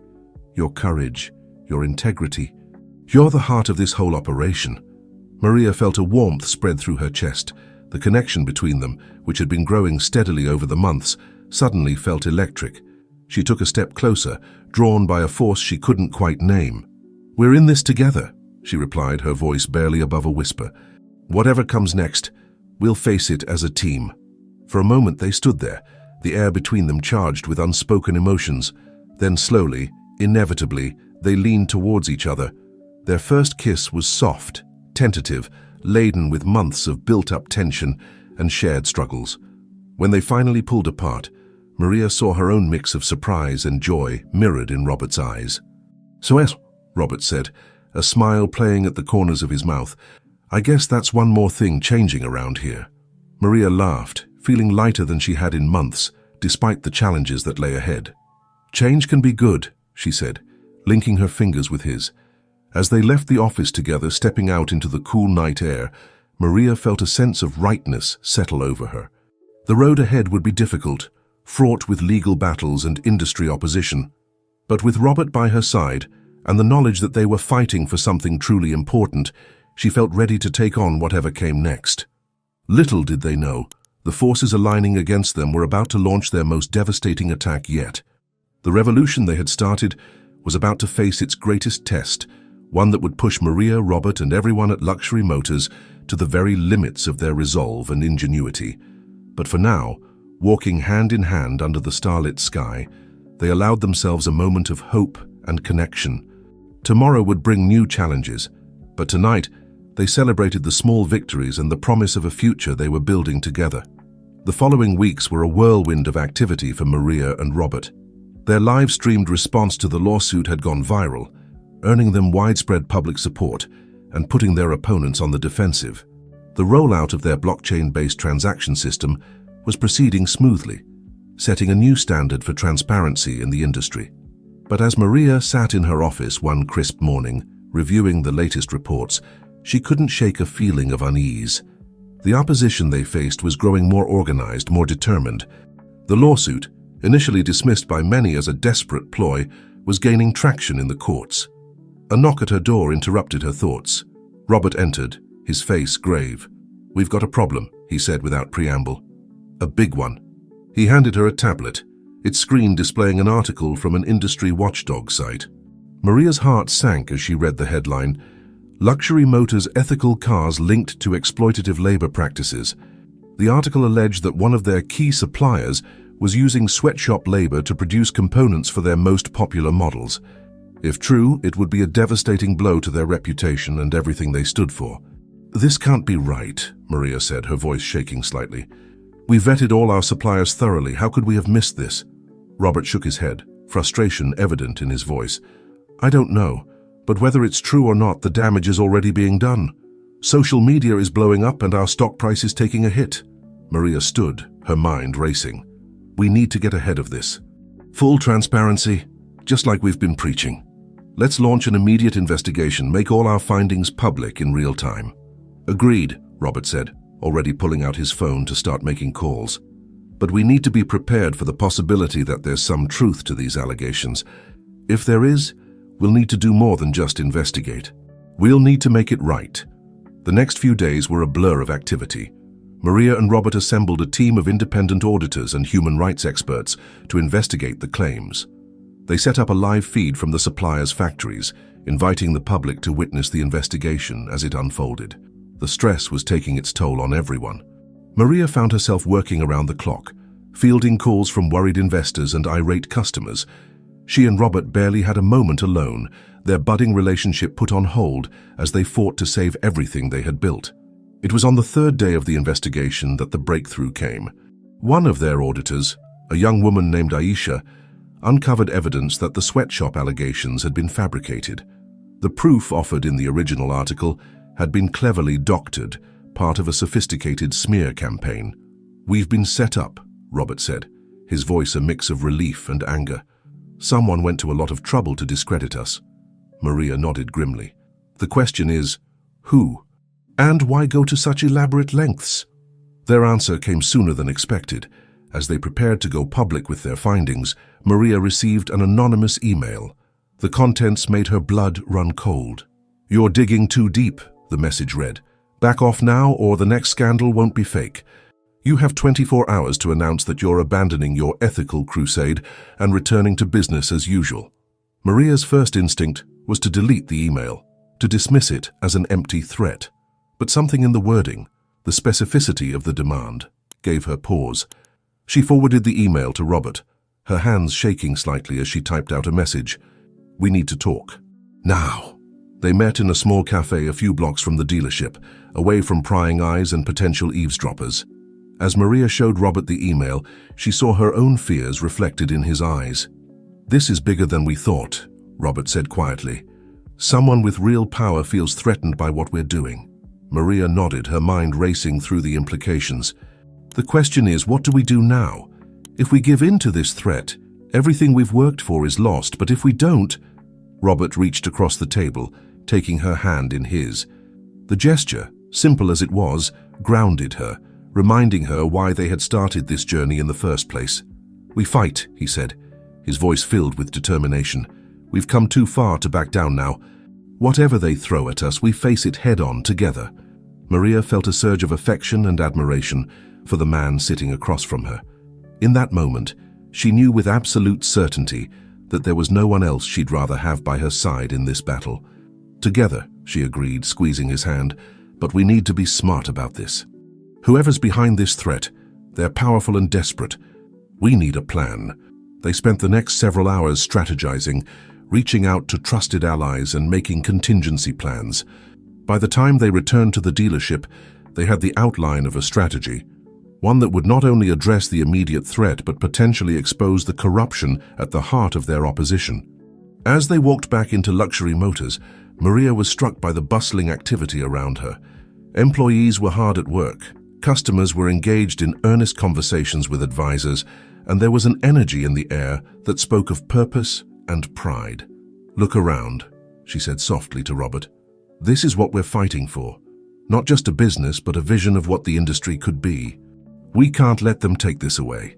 Robert nodded, his eyes scanning the showroom with a mix of pride and determination. "They won't," he said firmly.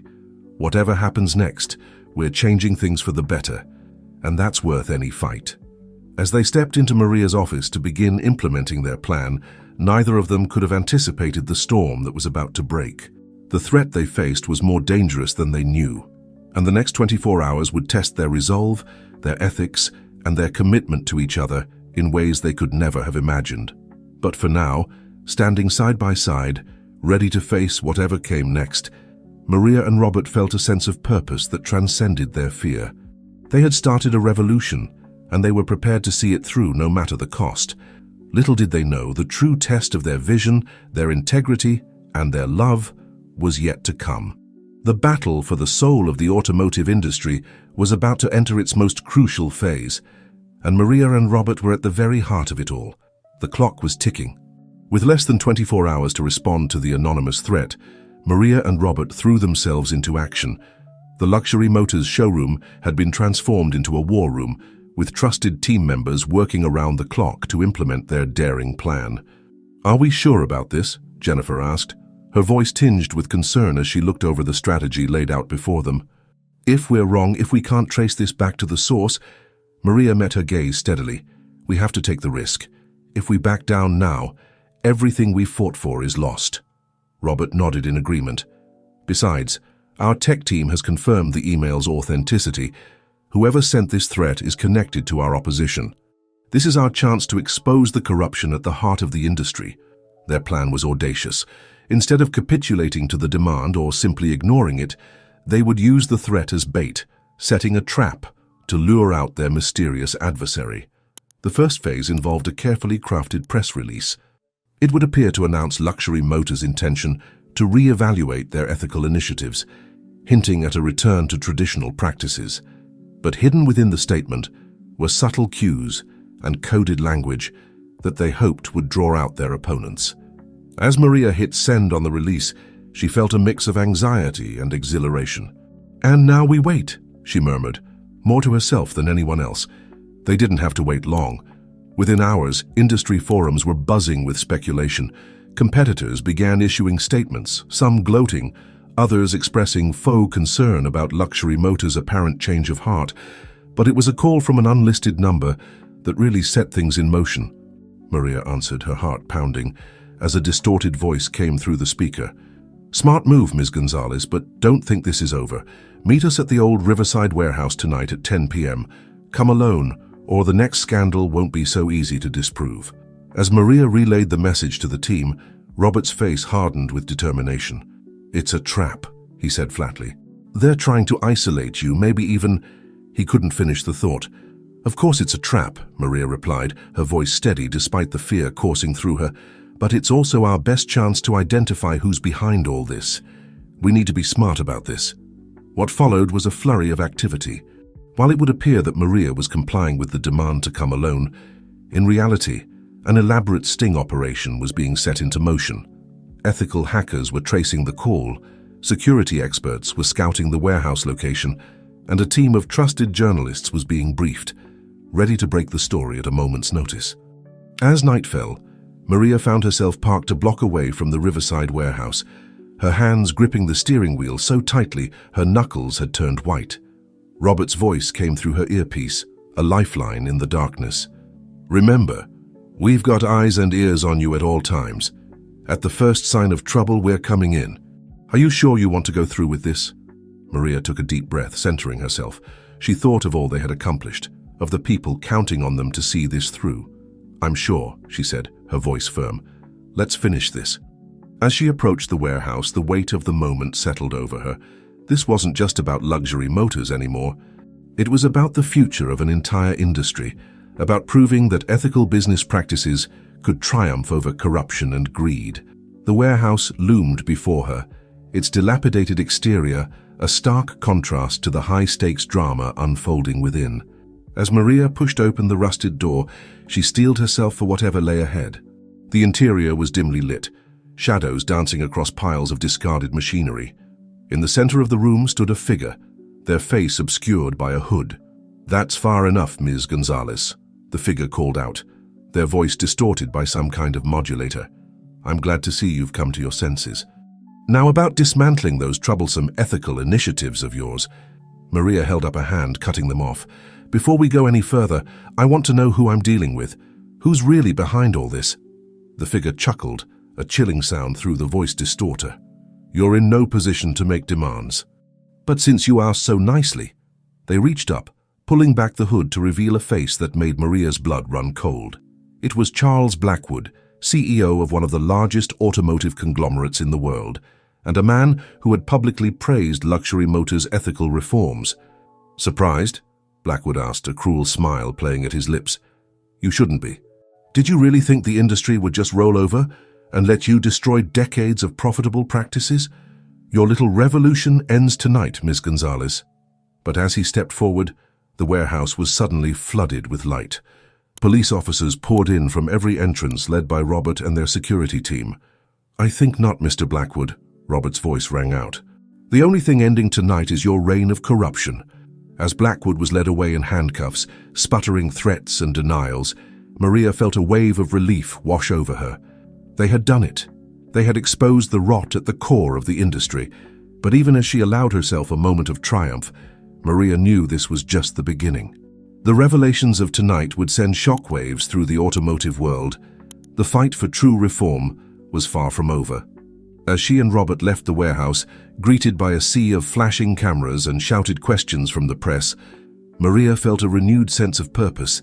They had taken on one of the most powerful men in the industry and won. Whatever challenges lay ahead, she knew they were ready to face them. Little did they know the biggest test of their resolve and their relationship was yet to come. The revolution they had started was about to enter its most crucial phase, and the decisions they would make in the coming days would shape not just their own futures, but the future of an entire industry. As they drove back to Luxury Motors, exhausted but exhilarated, Maria caught Robert's eye. No words were needed. They had weathered this storm together, and whatever came next, they would face it as a team.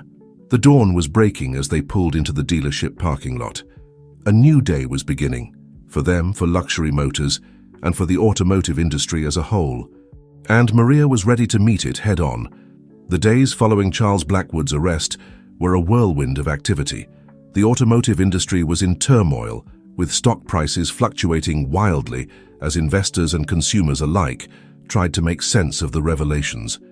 Maria and Robert found themselves at the center of a media storm, hailed as heroes by some and vilified as troublemakers by others.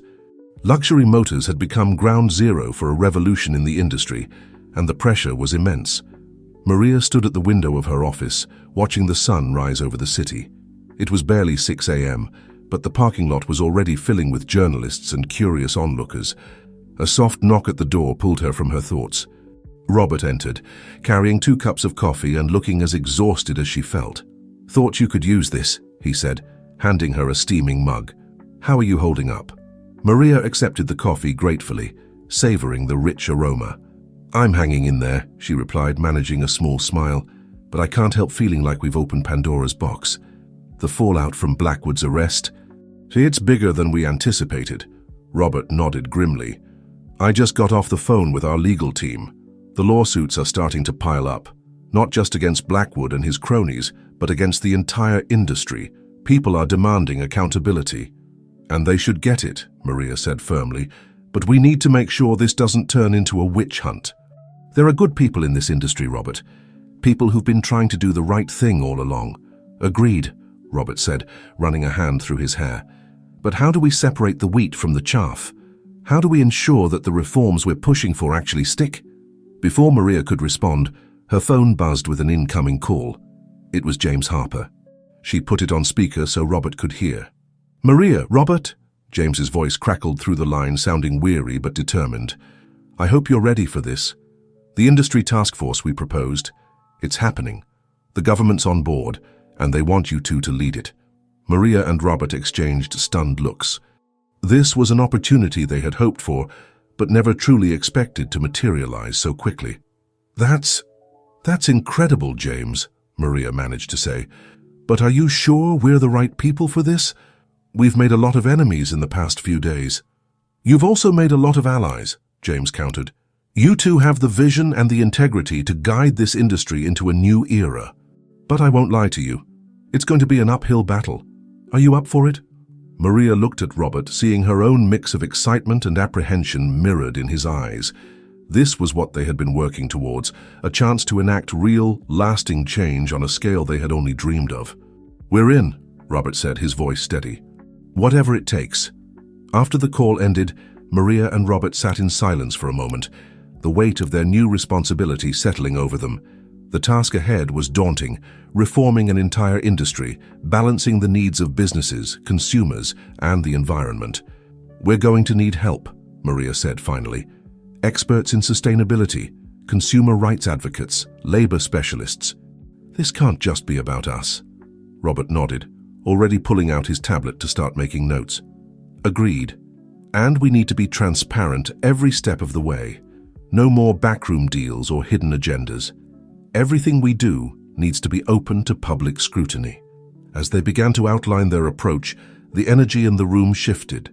The exhaustion of the past few days gave way to a renewed sense of purpose. This was their chance to reshape not just Luxury Motors, but the entire automotive landscape. Their planning session was interrupted by a commotion outside. They rushed to the window to see a crowd gathering in the parking lot. At first, Maria feared it was a protest, but as they watched, they realized it was a rally of support. Employees, customers, and community members had come together, holding signs praising Luxury Motors' ethical stance. "Look at that," Robert said softly, his voice filled with wonder. "We're not alone in this, Maria. People are ready for change." Maria felt a lump form in her throat. This was why they had taken on this fight, why they had risked everything, not just for themselves but for all the people who believed in the possibility of a better, more ethical industry. As they stood there, watching the crowd grow, Robert's hand found Maria's. The touch was electric, a reminder of the connection that had grown between them through all the challenges they had faced. "Whatever happens next," Robert said, his voice low and intense, "we face it together, partners in every sense of the word." Maria turned to him, seeing all the love and determination she felt reflected in his eyes. "Together," she agreed, sealing the promise with a kiss. The moment was interrupted by Maria's phone buzzing again. It was a message from Jennifer. "You two might want to see this. Turn on the news." They rushed to the small TV in Maria's office, flipping it on just in time to catch a breaking news alert. "In a stunning development," the anchor was saying, "multiple whistleblowers from across the automotive industry have come forward, inspired by the recent expose at Luxury Motors. The scale of the corruption being revealed is unprecedented." As they listened to the report, detailing a web of unethical practices that stretched far beyond Blackwood's organization, Maria and Robert exchanged a look of grim determination. The revolution they had started was gaining momentum, but the real work was just beginning. "Ready to change the world?" Maria asked, a mix of excitement and trepidation in her voice. Robert's answering smile was all the reassurance she needed. "With you? Always." As they turned back to their planning, energized by the support outside and the growing movement for change, Maria felt a sense of destiny. The road ahead would be challenging, filled with obstacles and opposition from those clinging to the old ways. But with Robert by her side and a growing army of allies behind them, she knew they were ready to face whatever came next. The dawn of a new era in the automotive industry was breaking, and Maria and Robert were at the forefront, ready to lead the charge into a more ethical, sustainable future. The journey that had begun with a simple act of kindness had led them here, to the threshold of transforming an entire industry, and they were ready to take the leap, together. The conference room buzzed with tension as Maria and Robert took their seats at the head of the table. Around them sat representatives from every major player in the automotive industry, CEOs, union leaders, environmental activists, and government officials. This was the first official meeting of the Industry Reform Task Force, and the stakes couldn't have been higher. Maria cleared her throat, silencing the murmurs that filled the room.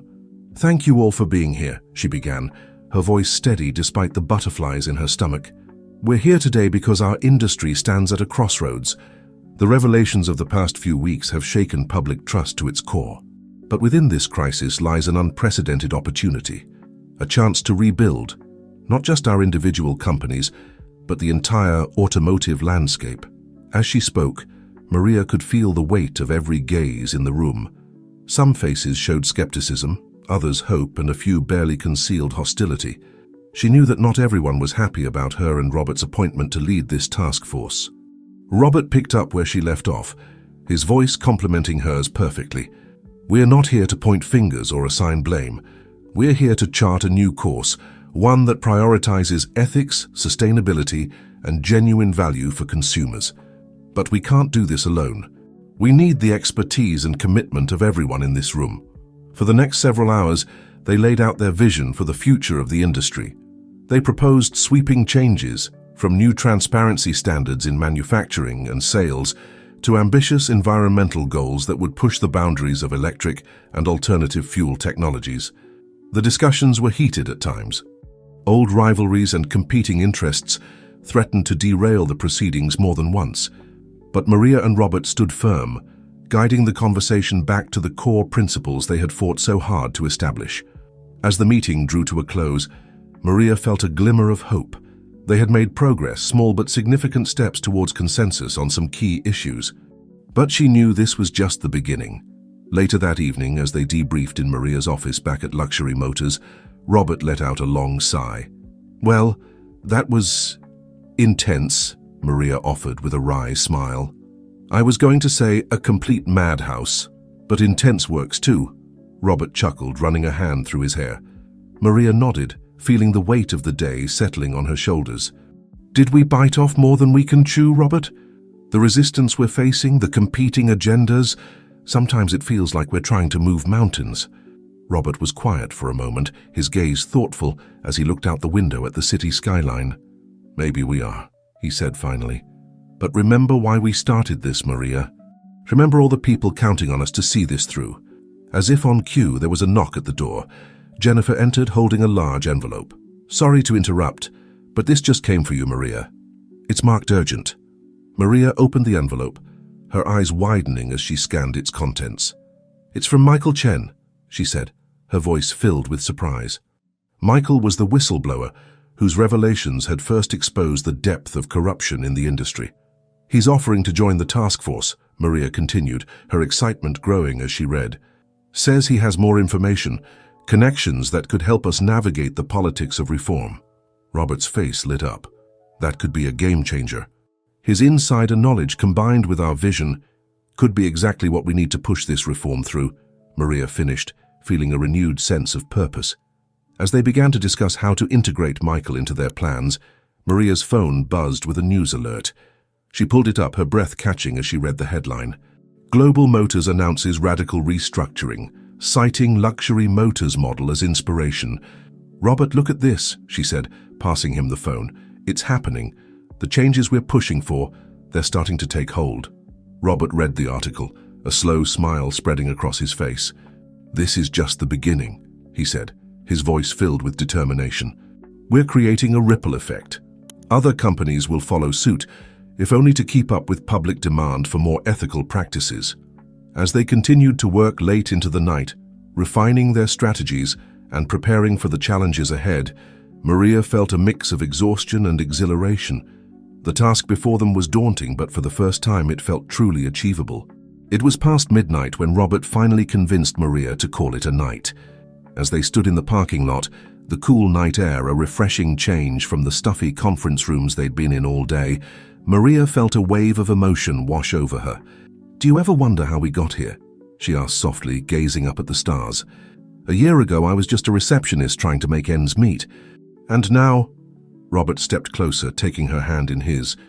Now you're changing the world, he said, his voice warm with admiration. We both are. Their eyes met, and in that moment, all the stress and uncertainty of their new roles faded away. They had each other, they had their vision, and they had a growing movement of support behind them. As they said their goodnights and headed to their respective cars, Maria felt a sense of calm settle over her. The road ahead would be challenging, filled with obstacles and opposition from those clinging to the old ways. But with Robert by her side, and the knowledge that they were fighting for something truly important, she felt ready to take on whatever came next. Little did they know the biggest test of their resolve and their relationship was just around the corner. The forces opposing their reforms were regrouping, preparing to launch a counter-offensive that would shake the very foundations of the change they were trying to create. But for now, driving home under the starlit sky, Maria allowed herself to feel hopeful. They had taken the first steps towards transforming an entire industry, and no matter what challenges lay ahead, she knew they would face them together. The autumn sun streamed through the windows of Luxury Motors' conference room, but the warmth didn't reach the tense atmosphere inside. Maria sat at the head of the table, her posture rigid as she faced down a room full of angry franchise owners. Ms. Gonzalez, these new ethical standards are killing us, one owner, a heavy-set man named Frank, practically shouted. Our profits are down 30% since we implemented them. We can't sustain this. Maria took a deep breath, steadying herself. She had anticipated resistance, but the ferocity of the backlash was testing her resolve. I understand your concerns, she began, her voice calm but firm. But these changes are necessary. We're building a sustainable future for... A future? Another owner interrupted. We won't have a future if we go bankrupt following your idealistic crusade. As the meeting devolved into a cacophony of complaints and accusations, Maria felt a familiar presence at her side. Robert had slipped into the room, his steady gaze offering silent support. Enough! Robert's voice cut through the chaos, commanding attention. We hear your concerns and we're not dismissing them, but let's look at the bigger picture. Over the next hour, Robert skillfully guided the conversation, presenting data that showed increasing customer loyalty and positive media coverage. He outlined plans for marketing campaigns that would highlight the ethical advantages of choosing luxury motors. By the time the franchise owners filed out, the mood had shifted from outright hostility to cautious optimism. As the door closed behind the last owner, Maria let out a long breath. "Thank you," she said softly to Robert. "I don't know what I'd do without you." Robert smiled, but Maria noticed it didn't quite reach his eyes. "Always happy to play the bad cop to your good cop," he said, his tone light, but with an undercurrent of something. Frustration? Fatigue? Before she could probe further, her phone buzzed with an urgent message. "It's Michael," she said, scanning the text. "He says he has crucial information about a potential sabotage attempt. We need to meet him right away." The drive to the meeting point was tense, filled with speculations about what Michael might have uncovered. As they pulled into the parking lot of a nondescript diner on the outskirts of town, Maria couldn't shake a feeling of unease. Michael was already there, hunched over a cup of coffee, his eyes darting nervously around the nearly empty restaurant. As Maria and Robert slid into the booth across from him, he leaned in, his voice barely above a whisper. "They're planning to discredit you," he said without preamble. "Both of you. They've hired private investigators. They're digging into your pasts, your families, everything. They're desperate to find something, anything, to undermine your credibility." Maria felt her heart race, a mix of anger and fear coursing through her. "Who's they?" she demanded. "A coalition of the old guard," Michael replied. "Manufacturers, dealership chains, even some union leaders who are afraid of the changes you're proposing. They're calling themselves the Industry Preservation Alliance, but it's just a front for maintaining the status quo." As Michael laid out what he knew of their plans, Maria's mind was whirling. They had anticipated opposition, but this level of coordinated attack was beyond anything they had prepared for. "We need to get ahead of this," Robert said, his strategic mind already at work. "Full transparency. We release everything about our backgrounds, our finances, before they can twist it against us." Maria nodded, but a knot of worry was forming in her stomach. "Robert," she said hesitantly, "there's something I haven't told you. Something about my past that, well, it could be used against us." Robert's eyebrows rose, but his voice was gentle when he spoke. "Whatever it is, we'll face it together. No more secrets between us, okay?" As they left the diner, plans in motion to counteract the impending smear campaign, Maria felt the weight of her unspoken confession pressing down on her. She knew she needed to tell Robert the truth, but fear held her back. What if it changed how he saw her? What if it jeopardized everything they had worked for? The next few days were a whirlwind of activity. They worked around the clock, preparing statements, gathering documentation, and reaching out to allies for support. Through it all, the unspoken tension between Maria and Robert grew, a subtle undercurrent beneath their professional partnership. It all came to a head late one night at the office. They had been poring over financial records, ensuring every transaction was above board and explainable. As Maria closed yet another folder, she noticed Robert staring at her, his expression unreadable. "What is it?" she asked, suddenly self-conscious. Robert was quiet for a moment, then spoke softly. "When are you going to tell me, Maria? Whatever this secret is that's been eating at you since we met with Michael." Maria felt her heart skip a beat. This was it, the moment she had been dreading and longing for in equal measure. She took a deep breath, steeling herself. "It's about my mother's medical bills," she began, her voice barely above a whisper. "Before all this, before luxury motors changed, I was desperate. I falsified some insurance documents to get her the treatment she needed. It was wrong, I know that, but I didn't see any other way." She trailed off, unable to meet Robert's gaze. The silence that followed was deafening. When she finally looked up, she was surprised to see not judgment in Robert's eyes, but a deep understanding. Just then, Maria's phone buzzed with a message. It was from Michael, their whistleblower ally. "Urgent," the message read. "New information. The Alliance is planning something big. Meet me at the usual place in 30 minutes. Maria showed the message to Robert, a mix of anticipation and dread coursing through her. Whatever the Alliance was planning, it was clear that the real battle was just beginning. As they prepared to leave, gathering documents and steeling themselves for whatever revelation awaited them, Maria caught Robert's eye. No words were needed. They were in this together, come what may. The sun had set completely as they drove through the city streets, the neon signs and streetlights creating a surreal landscape. Maria couldn't help but feel like they were heading into the unknown, about to face a challenge that would test them to their very limits. Little did they know, the information Michael was about to share would shake the very foundations of everything they had built. The fight for the soul of the automotive industry was about to enter its most critical phase, and Maria and Robert were at the very heart of the storm.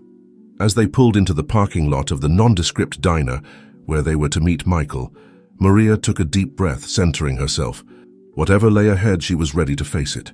With Robert by her side and the conviction that they were fighting for something truly important, she felt prepared to take on any challenge. The true test of their vision, their integrity, and their love was about to begin.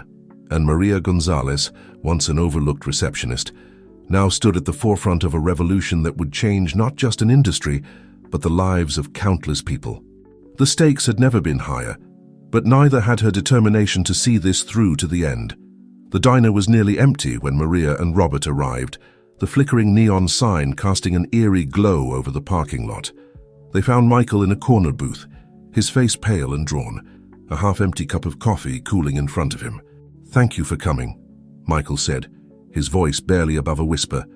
"What I'm about to tell you, it's bigger than anything we've faced before." As Michael began to speak, laying out the details of what he had uncovered, Maria felt her heart sink.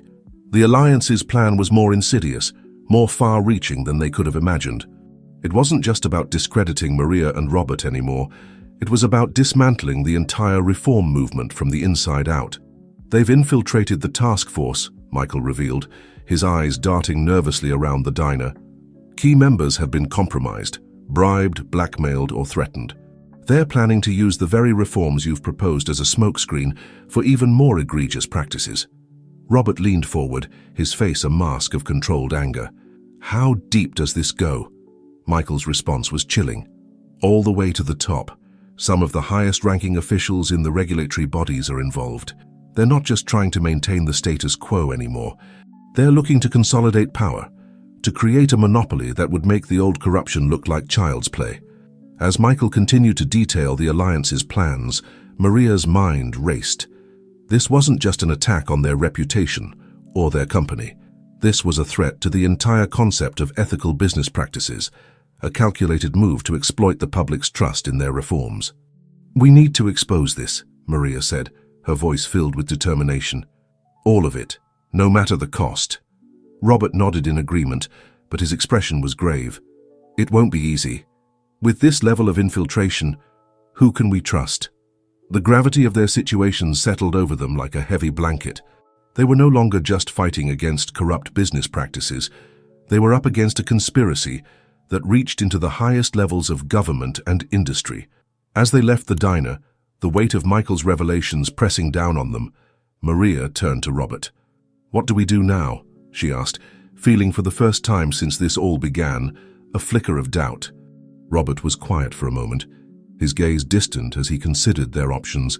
Then, with a fierce determination in his eyes, he turned to Maria. "We fight. We use every resource we have, every ally we can trust. We bring this whole corrupt system crashing down."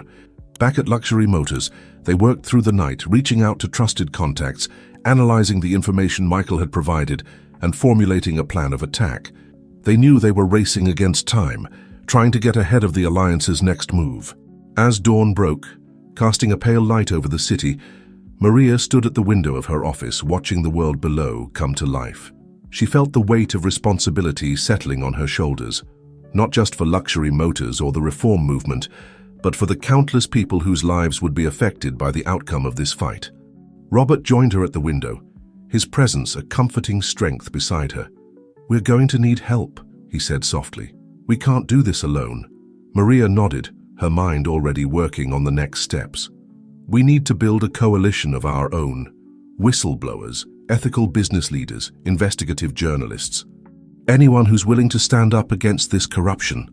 As they began to outline their strategy, a new energy filled the room. The enormity of the challenge before them was daunting, but it also brought a clarity of purpose. This was no longer just about reforming an industry. It was about protecting the very principles of fairness and ethical conduct in business. Their planning session was interrupted by a commotion in the showroom. They rushed out to find a group of employees gathered around a television, watching a breaking news report. In a shocking turn of events, several high-ranking officials in the Automotive Regulatory Commission have been taken into custody this morning. Sources close to the investigation suggest this may be linked to the recent allegations of corruption in the industry. Maria and Robert exchanged stunned looks. Their allies in law enforcement must have acted on some of the information they had provided. It was a small victory, but a significant one. As the day progressed, more developments unfolded. Whistleblowers from other companies began to come forward, emboldened by the arrests. The media, sensing a massive story, began to dig deeper into the allegations of industry-wide corruption. By evening, it was clear that the landscape of their fight had shifted dramatically. The alliance's carefully constructed plans were beginning to unravel, but Maria knew they couldn't afford to let their guard down. "This is just the beginning," she said to Robert as they reviewed the day's events.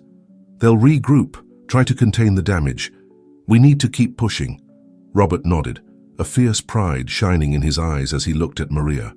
When I first met you, I never imagined we'd end up here, leading a revolution, taking on the most powerful players in the industry." Maria felt a warmth spread through her chest at his words. "I never imagined any of this either," she admitted. "But I can't think of anyone I'd rather have by my side through it all." As they stood there, the weight of their task balanced by the strength of their partnership, Maria felt a renewed sense of purpose. The road ahead would be challenging, filled with dangers they could scarcely imagine. But they had each other, they had their integrity, and they had a growing movement of support behind them. The fight for the soul of the automotive industry was far from over. The alliance, though wounded, was still powerful and desperate. The coming days would test Maria and Robert's resolve, their ethics and their love in ways they could never have anticipated. But as they prepared to face the challenges ahead, Maria knew one thing with absolute certainty. Together, they were a force to be reckoned with. The revolution they had started was gaining momentum, and no matter what obstacles lay in their path, they would see it through to the end. As night fell over the city, Maria and Robert stood hand in hand, ready to face whatever the new day might bring. The storm was far from over, but for the first time since Michael's revelations, they felt a glimmer of hope. Change was coming, and they were at the forefront, leading the charge towards a more ethical, transparent future for the entire industry. Little did they know the biggest challenges and the most profound transformations were yet to come. The journey that had begun with a simple act of kindness was about to take them on a path they could never have imagined, testing their resolve, their integrity, and the bonds they had forged in the fires of adversity. The days following Michael's explosive revelations were a whirlwind of activity for Maria and Robert. Luxury Motors had transformed from a car dealership into the nerve center of a growing resistance movement against industry-wide corruption. The showroom floor, once filled with gleaming vehicles, now buzzed with the energy of activists, whistleblowers, and investigative journalists. Maria stood at the center of it all, coordinating efforts and strategizing their next moves. Her transformation from receptionist to industry revolutionary was complete, and she wore the mantle of leadership with a mix of determination and grace that inspired those around her. "We need to move fast," she said to the assembled group, her voice carrying across the room.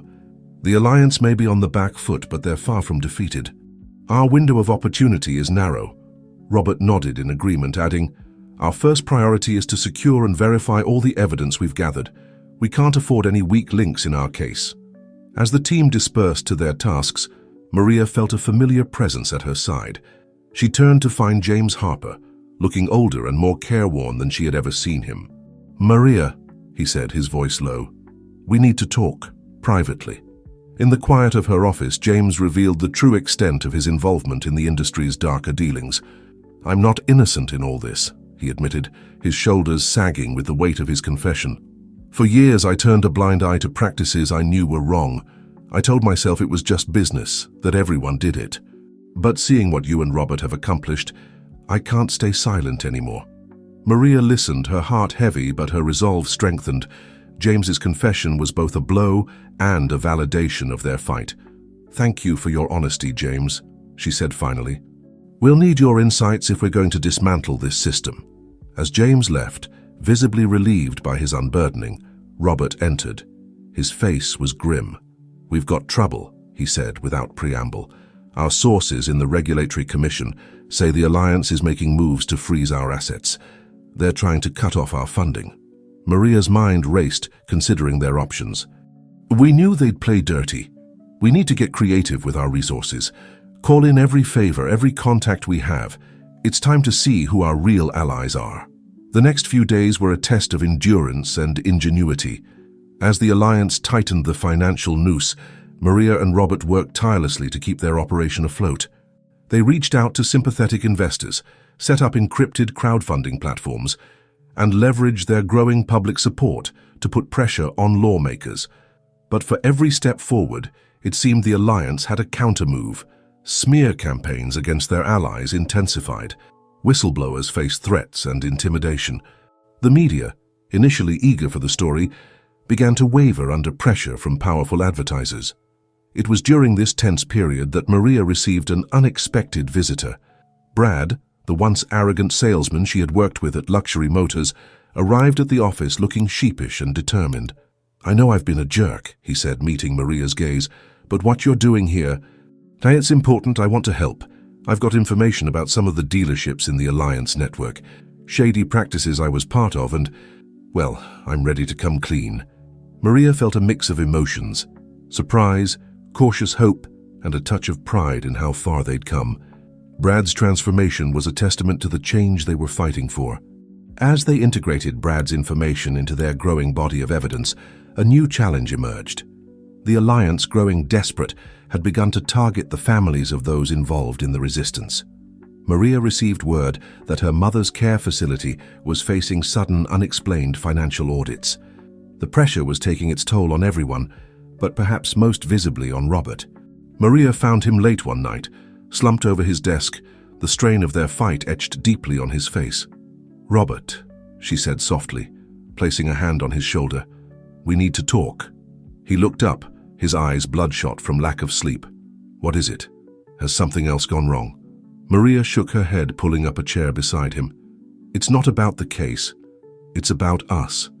We've been so focused on this fight, we've barely had a moment to breathe, let alone be us," Robert finished, a sad smile playing at his lips. "Exactly," Maria said, taking his hand. "I love you, Robert, and I'm afraid if we don't take a moment to remember that, to nurture what we have, we'll lose ourselves in this battle."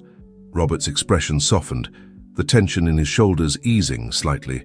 "You're right, as always," he said, squeezing her hand. "What do you propose?" "One night," Maria said, a hint of mischief in her eyes. "One night where we don't talk about the case or the Alliance or anything related to work. Just us, remembering why we're fighting so hard in the first place." As they left the office hand in hand, both felt a weight lift from their shoulders. The fight wasn't over, far from it, but they had rediscovered their center, their reason for pushing forward against seemingly insurmountable odds. The next morning, refreshed and reconnected, Maria and Robert faced their team with renewed energy. The challenges ahead were daunting, but there was a palpable sense of momentum building. More whistleblowers were coming forward daily. Public opinion was shifting decisively in their favor. Even some members of the Alliance were beginning to waver, reaching out through back channels to negotiate. As they outlined their next moves, a breaking news alert flashed across the screens in the command center. The headline made everyone freeze. "Major automotive CEO arrested. Allegations of massive fraud and racketeering." The room erupted in a mix of cheers and stunned silence. This was the breakthrough they had been working towards, the first major domino to fall in the corrupt empire they were fighting to dismantle. Maria and Robert exchanged a look of fierce pride and determination. This was far from the end, but it was a turning point. The tide was shifting and they were riding the wave of change. As the team mobilized to capitalize on this development, Maria took a moment to reflect. The journey from receptionist to revolutionary had been long and fraught with challenges, but standing here at the cusp of real transformative change, she knew every hardship had been worth it. The storm they had been gathering was about to break, and Maria Gonzalez was ready to lead the charge into the heart of the tempest. With Robert by her side and an army of allies behind them, she felt invincible. The future of the automotive industry, and perhaps the very nature of ethical business, hung in the balance. And they were prepared to fight with everything they had to ensure that future was bright, fair and just. Little did they know, the Alliance had one last desperate card to play. A revelation that would shake Maria and Robert to their very core and test the strength of everything they had built together. The final battle for the soul of the industry was about to begin, and the stakes had never been higher. The arrest of the major automotive CEO sent shockwaves through the industry. For Maria and Robert, it was both a victory and a call to action.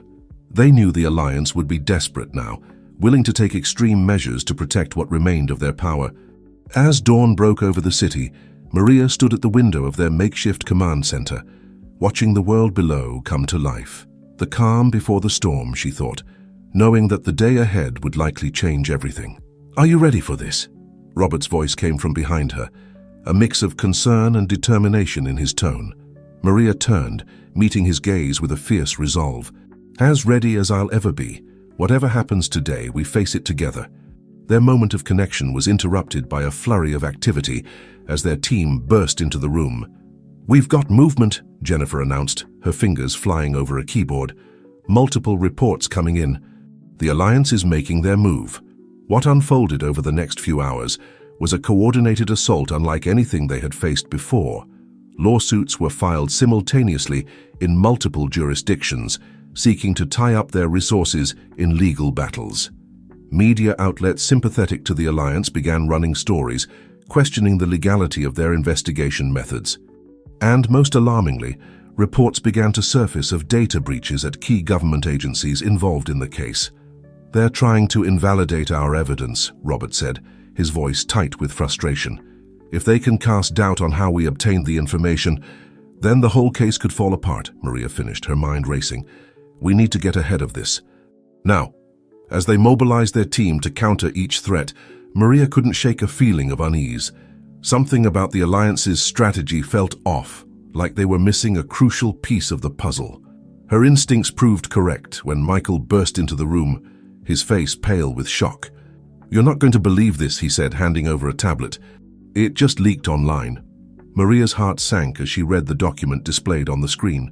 It was an old contract, dating back to the early days of luxury motors, bearing her signature alongside those of several key Alliance members. "This is impossible," she whispered, her voice shaking. "I never signed anything like this." Robert leaned in, his expression darkening as he scanned the document. "It's a forgery," he said firmly. "It has to be, but it's a damn good one." The implications were staggering. The contract seemed to implicate Maria in the very corruption they had been fighting against, suggesting she had been a willing participant in the Alliance's schemes from the beginning. As news of the document spread, their carefully built coalition began to fracture. Allies distanced themselves, fearing guilt by association. The media, always hungry for a scandal, pounced on the story of the crusading reformer with a secret, corrupt past. In the chaos that followed, Maria felt as though the ground was crumbling beneath her feet. Everything they had worked for, all the progress they had made, was in danger of being swept away by this single, fabricated piece of evidence. It was Robert who steadied her, his unwavering faith a beacon in the storm. "We've come too far to let them win with a lie," he said, his voice filled with determination. "We fight back, we prove the truth." And fight they did. Over the next 72 hours, Maria and Robert worked tirelessly to debunk the forged contract. They brought in forensic document experts, traced the paper trail of Maria's early days at Luxury Motors, and leveraged every resource at their disposal to prove her innocence. But even as they battled the allegations, Maria couldn't help but feel the toll it was taking on their relationship. The stress, the constant scrutiny, the weight of carrying the hopes of so many, it was all pushing them to their limits. It came to a head late one night as they pored over financial records from a decade ago. "Maybe we should consider a tactical retreat," Robert suggested, his voice heavy with fatigue. "Regroup, come at this from a different angle." Maria stared at him, disbelief and hurt warring in her chest. "Retreat? After everything we've been through, everything we've sacrificed?" "I'm just trying to protect you," Robert shot back, frustration evident in his tone. "To protect us and everything we've built." "I don't need protection," Maria snapped. "I need a partner who believes in this fight as much as I do." The silence that followed was deafening. For a moment, it seemed as though the very foundation of their relationship, the shared purpose that had brought them together, was fracturing under the pressure. But then, just as the tension reached its breaking point, a breakthrough came from an unexpected source. Brad, the former salesman-turned-ally, burst into the room, waving a file triumphantly. "I found it," he exclaimed, his eyes shining with excitement. "The smoking gun, proof that the contract was forged and evidence of who was behind it." As they pored over Brad's discovery, the full extent of the Alliance's desperation became clear. They had overplayed their hand, leaving a trail that, once uncovered, would lead to their ultimate downfall. In that moment, the tension between Maria and Robert dissolved, replaced by a renewed sense of purpose. They looked at each other, a silent apology and recommitment passing between them. "Let's finish this," Maria said softly, reaching for Robert's hand. He nodded, squeezing her hand in response. Together. The next 24 hours were a whirlwind of activity. They took their evidence public, holding a press conference that laid bare the Alliance's deception. As the truth spread, the tide of public opinion turned decisively in their favor. Whistleblowers, emboldened by the exposure of the forged contract, came forward in droves. The carefully constructed facade of the Alliance began to crumble, revealing the full extent of their corruption. As indictments were handed down and arrests were made, Maria and Robert stood together, watching the fruits of their labor unfold on the news. The industry was in upheaval, but for the first time there was a real sense that genuine change was possible. "We did it," Robert said softly, wrapping an arm around Maria's waist. She leaned into him, feeling a profound sense of accomplishment and hope. "We did, but this is just the beginning. There's still so much work to do." As they turned to face their team, ready to begin the next phase of their journey, Maria felt a surge of pride and determination. The road ahead would not be easy. Rebuilding an industry, establishing new ethical standards, and ensuring that the changes they fought so hard for would last, it was a daunting task. But looking around at the dedicated faces of their allies, feeling the strength of Robert's support beside her, Maria knew they were ready for the challenge. They had weathered the storm, emerged stronger, and now stood poised to shape the future of not just the automotive industry, but the very nature of ethical business practices. As the sun set on this chapter of their journey, Maria and Robert shared a quiet moment alone. "Whatever comes next," Maria said, her voice filled with emotion, "we face it together." Robert nodded, pulling her close. "Always," he replied, sealing the promise with a kiss.